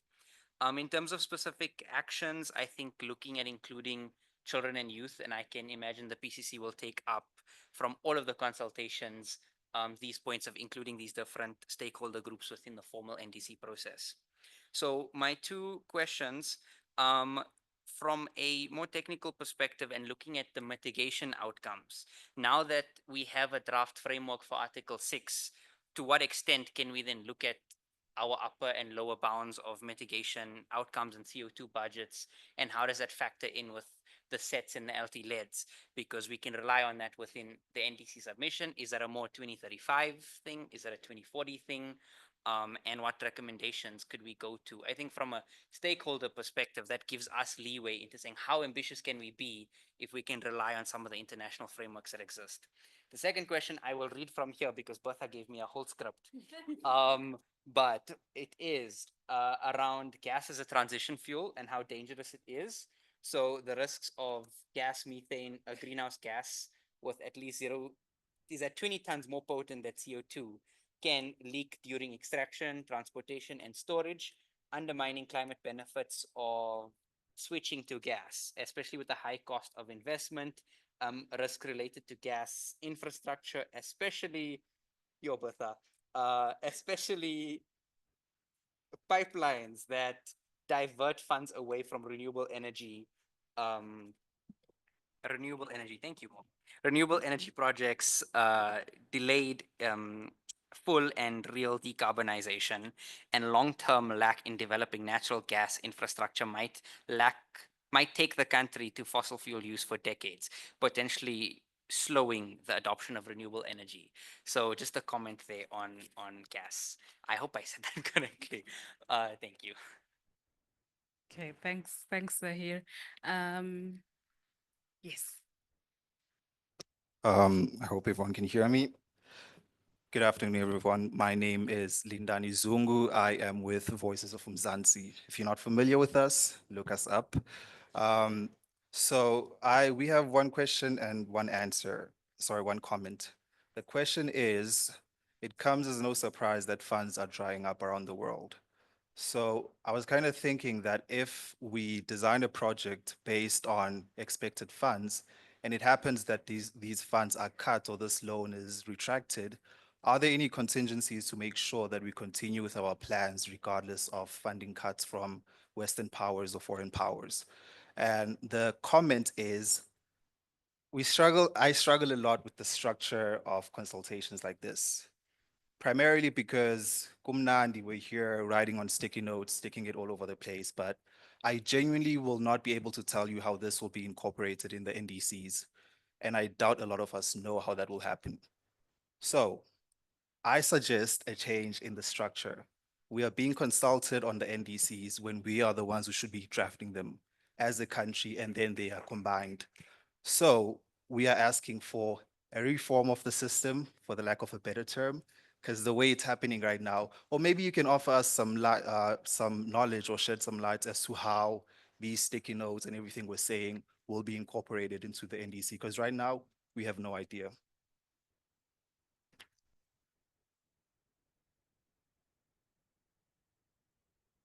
Thank you. Thank you. Well noted. Yes. Yeah.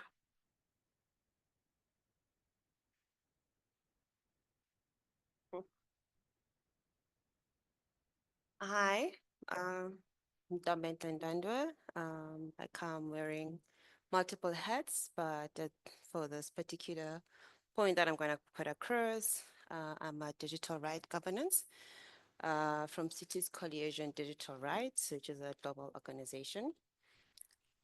Just listening to some of the key policy points that have been raised and what I've been telling my colleagues, the frustration of the stagnancy in progression of the same thing that has been said over and over again is pretty much more frustrating than being here and trying to come up with the solutions.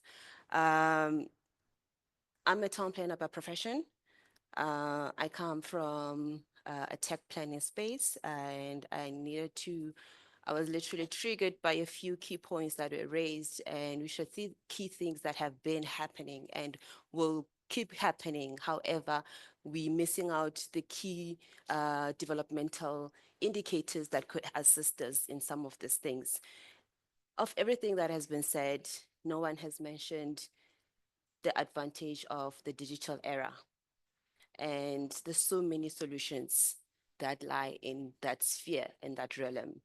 I'm a digital rights policy advocate. I did mention that, and we've done studies predominantly in European cities, and we've done analysis on policy frameworks for municipalities to actually look into how data ecosystems that are currently existing in social media spaces could be of key advantage. We cannot be having discussions in 2025 that's saying we cannot reach a woman in a rural area. Everyone's on Facebook. Everyone is tweeting. Everyone is doing these things. How can we be making this a global agenda to be addressed by G20 summit? It's ridiculous, I'm sorry to say. My key factor that I need to emphasize is the progression or the evolution of policy. Developmental conflicts are always going to be there at every different spheres, national, regional, local, municipalities, by the virtue of municipalities being given different administrative powers. You know, everyone's going to come up with what best suits them. That's not the key issue. The key issue is we all trying to derive our solutions to coming up to one objective of a just transaction in whatever schemes or strategies that we approach that. But the stagnancy of policy is pretty much frustrating. Nothing has been said about the usage of digitalization, the EI, artificial intelligence, AI, and the data ecosystem that we exist in. I don't think it's an issue of skills. I think it's an issue of the stagnancy from government itself. We cannot be talking about issue of not reaching people out there when everyone's on Facebook and is tweeting everything. Those are just the key things of where to from here. How best can you push policy to evolve to meet existing systems that are out there and conducting social distribution of information and data. Yeah, thank you. Thank you. We'll take the last question for this round, and then we'll try and tackle those very many questions because we're slowly running out of time.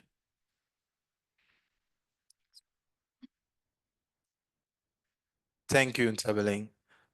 I don't need to introduce myself. I've done that before. So I don't mean to repeat what has already been said, but I want to emphasize on it. The lack of knowledge when it comes to the youth in South Africa in general about hydrocarbons, about climate change, about the realistic awareness of climate change, realistic awareness, not just awareness, the technologies available to combat that, and also the ways to finance it's dismal. It's close to non-existent when we're talking about a large population, right? So I would like to suggest for the NDC recommendation that the program be set up to capacitate young people, predominantly high school and varsity students, to be able to be effective contributors to climate change actions across various streams, whether it's in finance, whether it's in the technologies that are needed, whether it's in research and so on and so forth. And the reason why that is very important is because some of the educational materials we have access to are not fit for the South African context, right? So you have JES that run a program, or you have the World Bank that run a program, and they're talking about unlocking finance to emerging markets and developing economies. But that's from a World Bank perspective. It's not from a South African perspective on how we can work with what we have. And I think that's something that's very, very important to touch on. Thank you. Yeah, thank you. Fully support those sentiments there. I think before we move on to Simpiwe, let's just try and tackle a few of those questions. And you mentioned there, issues of literacy around climate change.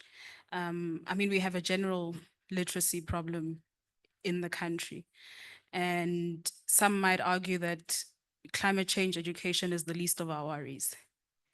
But we're trying to meet, young people somewhere, and which is why the PCC recognizes that young people need to be capacitated in order for us to engage in such conversations. And that's why we saw it fit to first start with a process of capacity building sessions before we actually engage in actual consultations. But we cannot ignore the fact that most people don't have access to these platforms where they get to know about organizations like the PCC, unfortunately. And even with the advancements, in the digital world, we cannot merely just say that everyone is on social media, because that's unfortunately not true. If everybody was on social media and that was the way in which we communicate with everyone in the country, then media such as radio would be dead by now. And we just need to be cognizant of just those nuances to say certain target groups can be reached on certain platforms. And it's not a one size fits all approach for everyone in the country. And the way in which we meet people on those platforms also has to differ. So for instance, now we're in a hotel, we're busy kumshing. When we go into communities, we leave the English behind, we're sitting under a tree and we're talking about, climate advocacy, and we're talking to rural women and talking to them about, how they farm sustainably. What is it that they do with their plastic bags immediately when they come from the shops? And it's a different way that you would speak to or engage with a young person who's in university, for instance. So we can't make those generalizations, especially as an organization that sets to represent so many groups all at the same time. But I'll rely on my colleagues to actually come in on some of the other questions. And I think one of the questions that first emerged when Steve was presenting was on the impact of the funding cuts from the West, and this keeps coming up. So this is something that is still fairly new. And I don't think we're in a position to really comment on how that is affecting us right now, but we can, look into the future and say, this is how it might affect us in the long term. But I'll rely on Steve to comment on them. And then on the issue of procedural justice, and this always comes up with our engagements with young people to say, it's just a tick box exercise. We're here, but our views will never be taken into consideration, or you'll never see our inputs actually featuring in an NDC. And this is why we as the PCC exist, so that we can advise national government and say, this is what things are actually like on the ground, and this is what your stakeholders have to say. I think in some of the principles that should be followed when setting an NDC, it's something that also comes up, the issue of procedural justice and transparency and accountability and things like that. Because unfortunately, we live in a country with systems, right? And processes must be followed somehow, and it can't be left to anyone to develop an NDC, and that's why national government exists. But how they actually conduct themselves, that's one of the reasons why we find ourselves having organizations like the PCC, having engagements like this one. But I think Steve will take Zahir's comments there on how ambitious we can be. And I think also Bertha had a question on gas and it delaying our progress there. And she mentioned some of the disadvantages of gas. I think it's not a pro-gas group, this one that we have. Yeah.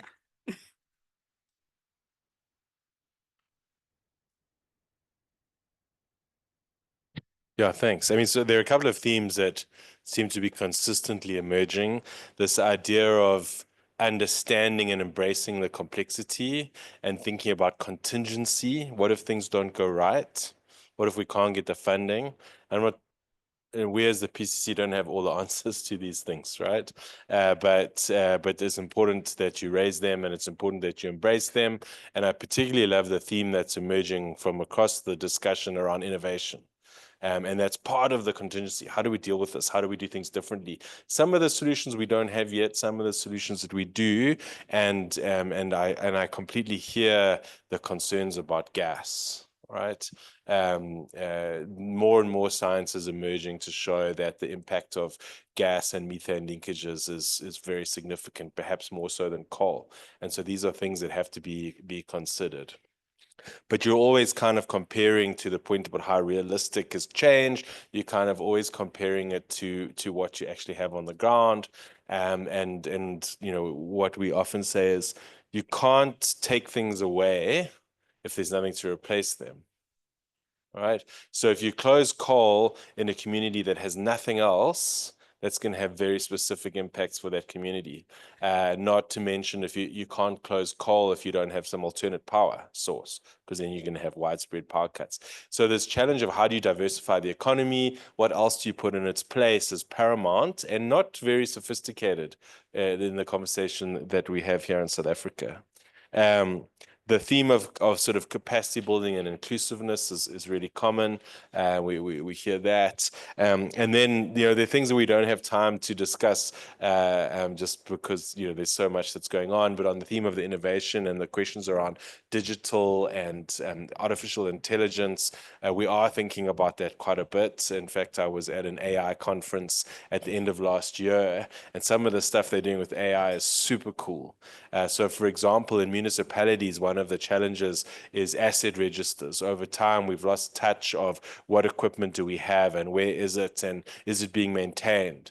And so the one AI application we saw was they trained an AI to basically virtually drive around cities using Google Street View and taught it how to recognize the infrastructure. And so it'll say, oh, you've got, transmission stations here and wiring here, and it's damaged here, and it's in good condition here. And the AI was even trained to recognize where the image wasn't a high enough quality. So it couldn't tell. So it would give the human user a list. These are the places that I couldn't see. And so you pay someone to drive around a motorbike and take photos. Right. And so you can build a not perfect, but pretty high quality asset inventory for your municipality in like 2 weeks. Whereas normally that would take months. So I think this point about using AI and ICT, both for communication and also for data generation, is really important. And so there are lots of emerging things which give us hope that we will have a bright future. Thanks. I think Mandy wants to come in on the issue of funding cuts. Thank you, Ntabiseng. I think firstly, I'd like to request the youth to apply their minds to the adaptation side of things. I think this is very important for us. We talk a lot about mitigation. Often mitigation takes a center stage on many fronts, even on the funding side. I think the opportunity we have with adaptation is that we haven't significantly been funded in the adaptation space. So we need to look internally within South Africa to see what we can do. And understanding funding when we talk about resourcing, it's not only financing, it's innovation, it's looking at your resources, it's looking at skilling, it's looking at institutional capacity, and then it's also looking at finances. And what we need to understand is how can we do more with what we have? And this is looking at, particularly with governments, when we are, have these disasters, how do we respond better? How do we recover better? How do we rebuild, and how do we plan better going forward? And in these spaces, we have a lot of entities that are coordinating activities. And maybe the first point is, how do we actually collaborate and coordinate in the space better? And we find that as we do that, and as we understand how we spend the money, maybe opportunities for having more available resources in the space could be much better. We could be resourced much better in the space, particularly for adaptation. Thanks, Ntabiseng. Thanks, Mandy. Just to close this off, Simpiwe, are there any principles that we've missed there that were identified during the group sessions? No, it was most of it. Yeah, I'm actually going to read the notes that are here. There was one about capacity building or capacity development. I think we should rather refer to it, because in building capacity, yours is also being built. Just around the principles to be considered when setting an NDC. Strongly again is inclusivity. And within this section around the principles, this is where the youth have really articulated incorporating tech more, and just issues around tech and the digital era. So yeah, we have kind of covered everything. So it's good that there is like a commonality in some of the recommendations that are actually coming up. Yeah. Thanks, Simpiwe. I see Steve has his hand up, but he unfortunately doesn't speak for the youth. So I'm wondering if I should give him a chance to add to what he has already said before we move on. I'm still young at heart.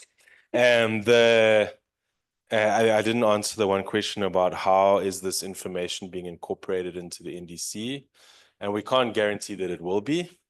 And we also acknowledge that our stakeholder consultation processes are insufficient, right? We could be doing more. We always want to do more, engage with more communities, engage with different levels of information.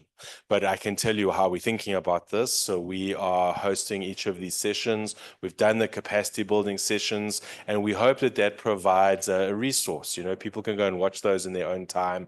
And if they want to learn more about climate change, they can. In these discussions, we're listening very carefully to what you're saying. We will be recording all of that. And when we produce our final recommendations report, not every recommendation is going to make it. You know, if we want this to be a readable, accessible document, we want to keep it to less than 10 pages. But with that, we will publish a technical report. What is the science saying? What is the research saying? And we will also be publishing a stakeholder reflections report where we will gather all of the feedback and put it into that report. What are the youth saying? What is labor saying? What is business saying? So that we're not losing your contributions, which are very important. And we hope that over time, this will build a body of knowledge of concerns of different stakeholder groups. And then we plan to include those in all of the work that we do and not just in our NDC recommendations. So imperfect, but just to give you some assurance that we are carefully listening and we are recording what you're saying, and we will incorporate it into all of our work. Thanks. Thanks, Steve. So regardless of what the PCC's recommendations end up looking like, your attendance here is noted, your inputs here are very well noted. And I think now we need to get into the meat of the discussion, that being, you know, the tangible actions or the targets that should be included in the NDCs. And I think we've already touched on some of them that are on those sticky notes, but I would like to hear from you. Is there anything that you would like to add in terms of actions, things that we should be doing that we're not already doing, things that were supposed to be in the last NDC but didn't quite make it? Maybe things that you think are overly ambitious, that you think maybe might be 2040 targets instead of, you know, 2035. We'll take some hands for that. I'll start. No? Okay. I'll start with the lady in the blue here. Spuso. Okay. Okay. Mudia, here's your hand down.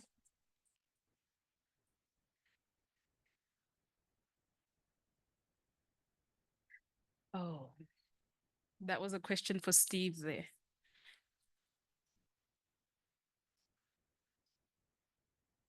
Oh, do you mind repeating the question, Zari?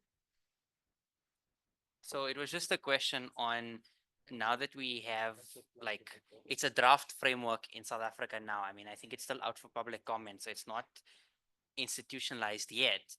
But considering the outcomes of Article 6, how ambitious then can we be from a stakeholder perspective, considering there are some international frameworks that can be leveraged in terms of mitigation outcomes that are transferred with the NDCs and our targets that are insufficient? Like, can we be more? Can we make our those carbon dioxide like tons, like lesser, higher, taking into account that there could be some international arrangements made for us to achieve that? Is this something that's going to happen now with this NDCs or with the next ones? And where can stakeholders between us and the PCC get involved in that end, to that end?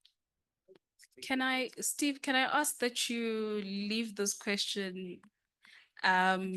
No, not bilaterally, because I believe it's going to come up in the actions.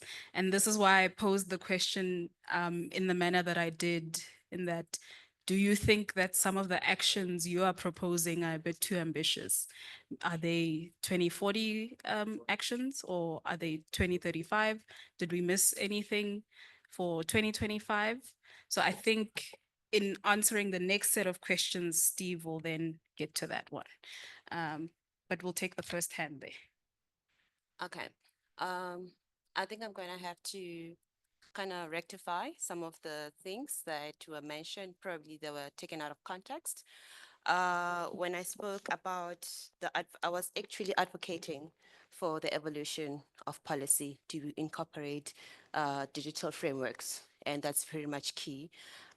So when Facebook and social media came about, it was an example of established social systems that have mushroomed organically because of the digital realm that we're currently in.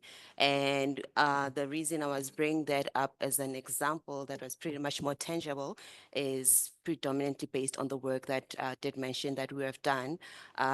This is predominantly in the EU, the European, and there's been monitoring of the policy recommendations in terms of tangible results. And in my capacity as an urban planner, advocating for the evolution of policy is predominantly on those bases that urban digital governance is pretty much lacking. We need policy advocacy at a digital space where we're going to leverage data, insights to advance digital rights in cities. Something that is completely missing, doesn't exist, has been pre-tested, working in other cities, and needs to be given that space in South African policy in terms of us reaching some of the objectives that translate to results. Yep. Thank you for that clarification. Yes.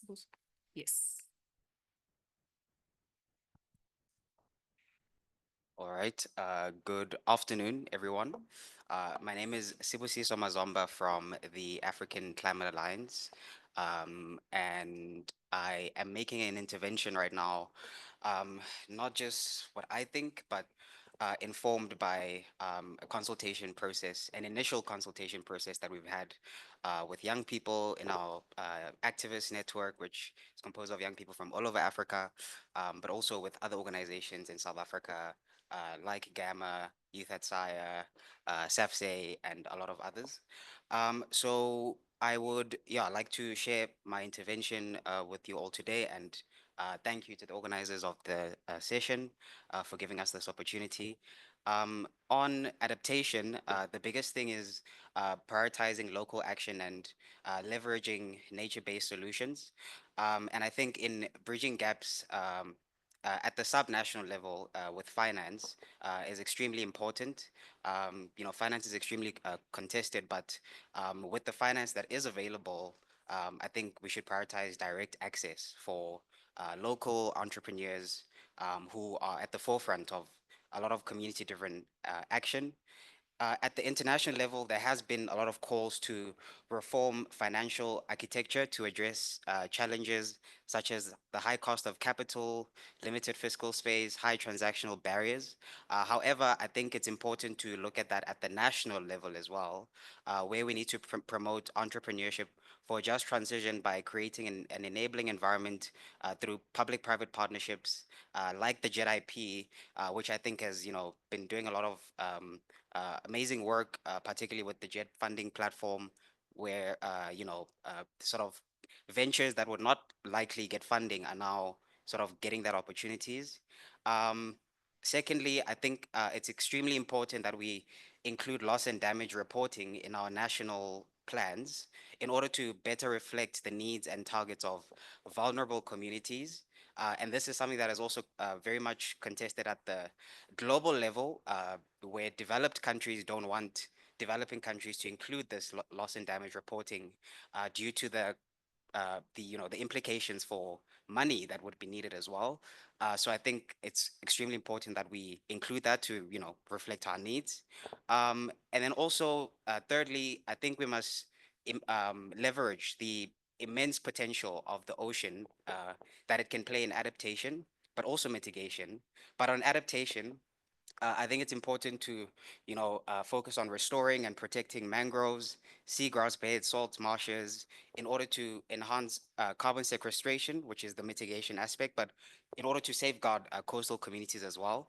Um, Also developing blue economy investment plans that will prioritize climate resilience and sustainability in order to ensure long-term benefits. Nature-based solutions such as mangrove restoration, dune protection, coral reef conservation are also cost-effective ways to build resilience against rising seas and extreme weather events.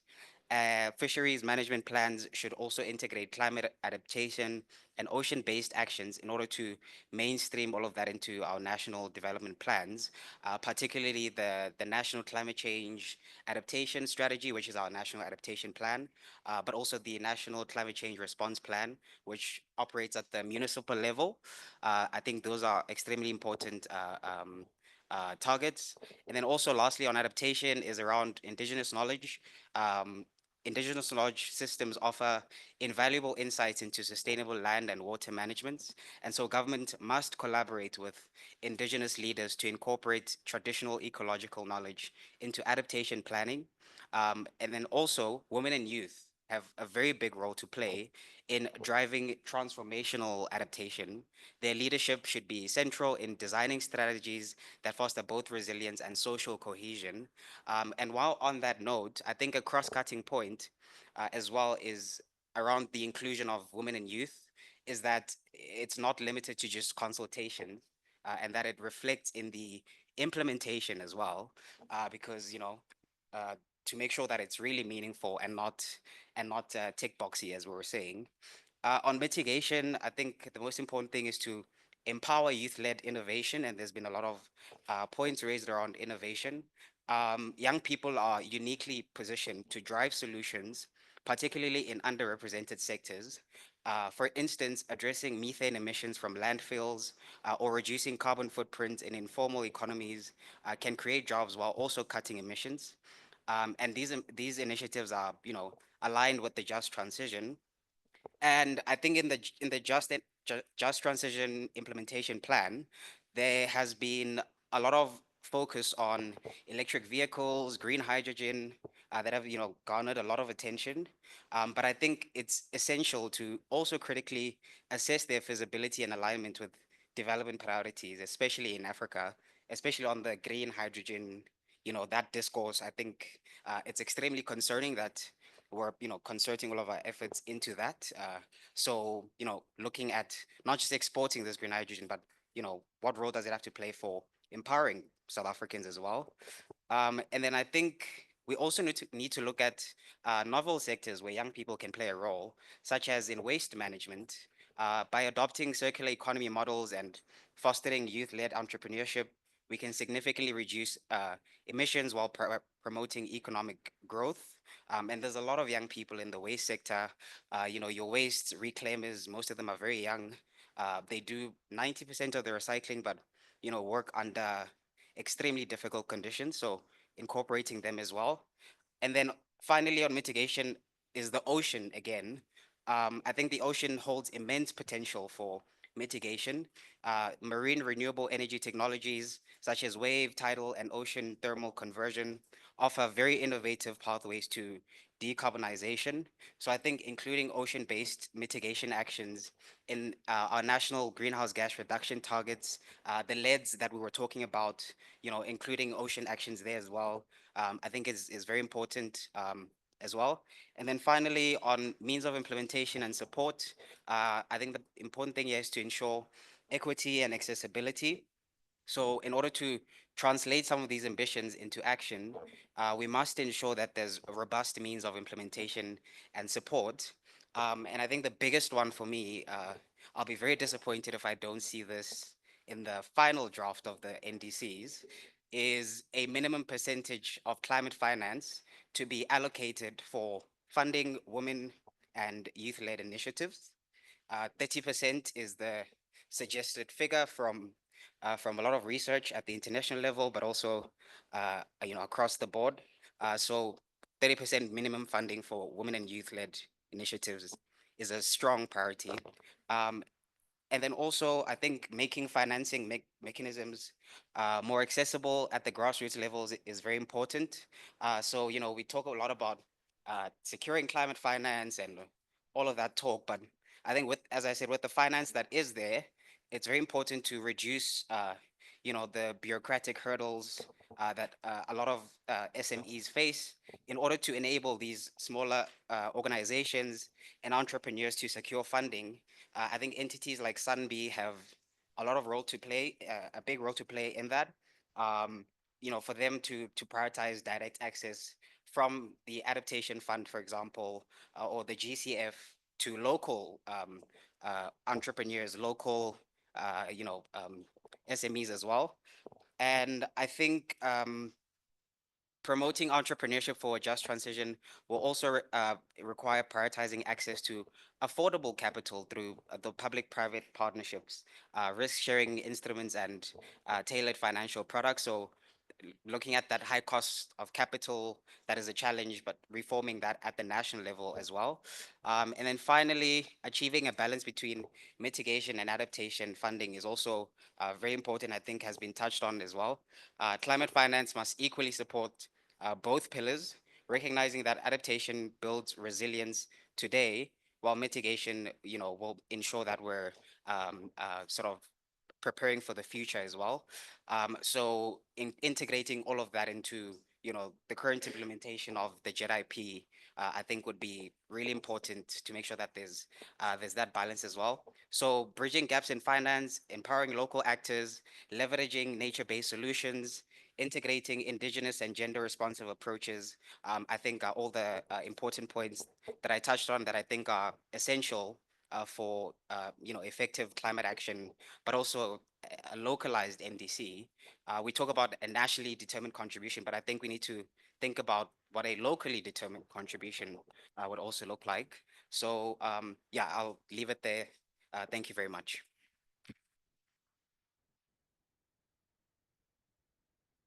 Thank you, Sbu. Phew, that was a lot.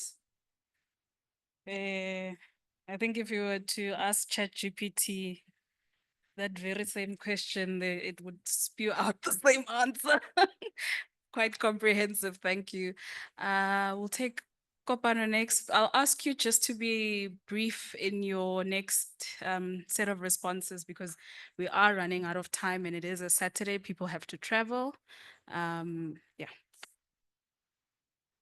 Thank you so much, Osantabi Singh. I humbly greet you all. My name is Masego Mokweti, and I honor your presence as my colleagues.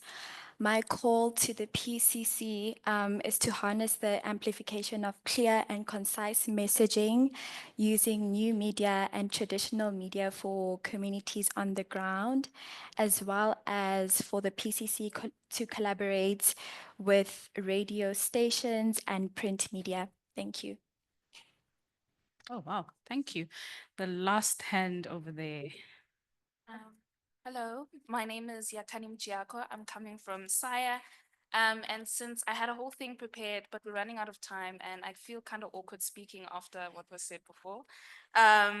But I think just something that we need to put into perspective maybe for 2040, and I'm hoping that it's going to inspire conversations beyond the space, is looking into leveraging spaces like the PCC, conversations around the NDCs to really push for some of the action that we've been looking for locally. So this specifically refers to legalizing artisanal mining.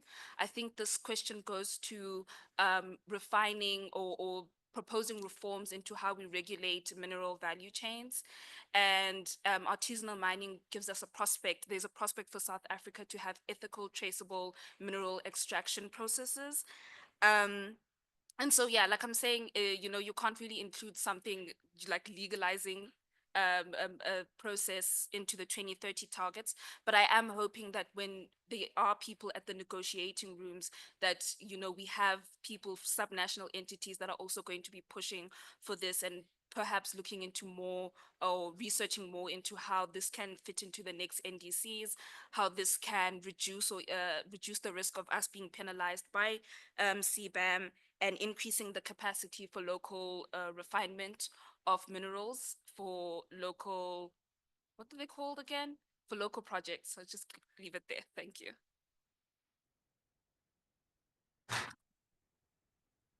Thank you so much. Before we move on to the closing, Simpio, is there anything that we missed there? There is. I also just want to highlight that Clement actually online, he spoke about walking to places and he basically spoke about sustainable mobility, and I think that impacts everyone in the room. The one thing we haven't mentioned is, so there's a comment around child sensitivity and mentioning youth and children specifically in the NDCs. And I think this is now, again, to inclusion, but not only youth and women, but also children. So, but that's it. Thanks. Thank you, Simpiwe. Thank you so much for all your inputs. I think this particular section, based on your inputs, doesn't need much comment from the PCC, other than to say, we've noted it. And just to let you know what the next steps are, on the gender issue, we will be having in the coming week, no, the week after this, a gender advisory group meeting. So we've set up this group because we've also listened to you from the past engagements to say, hey, there's a gender gap here. Gender mainstreaming is one of the most important issues. So we'll be coming together with experts in the space, just to see how we can incorporate issues of women, children and youth and people with disabilities in the NDCs.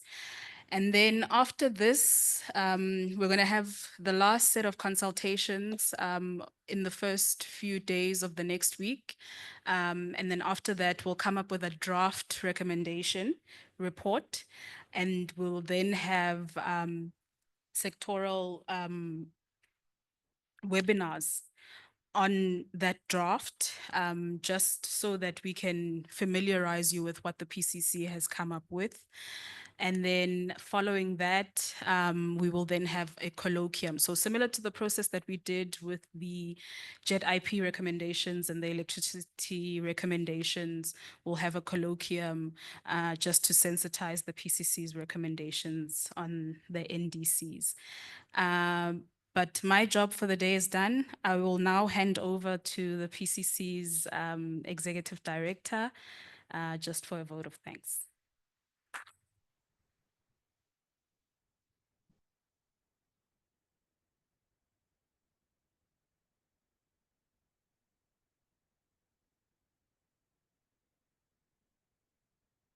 Thank you very much and good afternoon. I sat there at the back the whole morning and really absorbed all the inputs, questions that were made here today, and felt a bit young again. That I must say. And, I was even reflecting on that issue, is that not so long ago, I thought I fell under the youth category. Those years have passed so quick. But that really probably says something to us as, and I think in South Africa, the youth movement has always been the pusher of things. So to then say to us as leaders of the youth movement in the country, in this room, we've only got this much time, until you are in my position where you have an identity crisis that says, now you are not youth anymore. But anyway, thank you very much to the PCC team for the great work well done. I'm only a week old on the job, so they will forgive me if I say some wrong things. But, even though from my side and with the inputs that I've had in the room, even though the input to the NDC might be limited because the NDC primarily focuses on the country's mitigation targets. And the inputs that we are getting here and that Steve and his team are collecting aim to really create that bit of a narrative and an input into the process that DFF is going to run, just to then make sure that what then goes into the revised NDC takes into consideration all of our inputs. But more than that, what I've had issues around inclusivity, alignment between different departments and different mandates, as well as policy alignments from an environment perspective to our energy transitions path. and also funding, because even with the mitigation targets that we have in the current NDC, before we even go towards the progressed, more ambitious NDC, we still have a deficit in terms of funding. So the different funding instruments that needs to be coming into place. So I just came from the meetings on finance last week, where we had thorough discussions as the PCC and partners on country platforms. And South Africa is leading in that, because we already have the JET IP program and looking at other instruments, because you guys were right. You mentioned that much as most of the funds that are coming in are loans, and a lot of us really, a lot of our institutions, municipalities can't afford to just take loans because balance sheets are quite weak. So we are looking at how do we blend in different instruments, and how do we really push the developed countries that must then bring in they are part of climate finance, such that we've got packages that respond to what we need as a country and as different sectors. So the discussion for me here today, what I took is that it goes beyond NDCs, colleagues, but also gives us a sense of all those other areas that we need to really delve much deeper into. So therefore, for me, as a newcomer, I'm probably newer than everyone else here in the room on these discussions. I've been discussing them in different contexts. I look forward to this continued debate, because that's what the platform that the PCC provides to even support government, but then ensure that everyone's voice is heard and integrated into what we then come up with. So what I'm taking with me from here today is that issue of finance, pushing and leveraging on international finances, whilst we do not forget local institutions and how we package climate financing correctly using local resources. I'm also taking from what you've been saying in here, policy reforms and integration, and the need for us to talk to each other more, especially as government institutions, and also the need to build strong partnerships between different implementers of different elements of the work that we need to do in climate action. So I'm taking that with me today. I'm not sure if there are further announcements, but then more than that, also greeting the youth caucus. I did say, I mean, we just arrived last night from Cape Town, and I was told there's a youth event. I missed the other two, sadly so, but it was also great for me to just so early on in my time at the PCC to then see the collective that is in the room. So thank you very much, everyone. Thank you.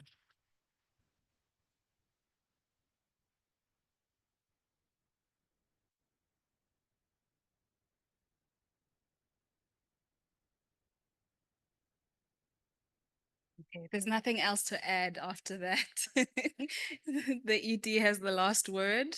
Everything else that I have to say, I'll say off the mic, because it's not for the people on Zoom to hear.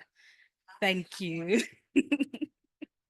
Just a reminder on lunch. Yes, lunch is served on your, help me, right? On your right. Yes, lunch is served there. And I don't know if you did come with a car. You can receive validated parking tickets. Thanks.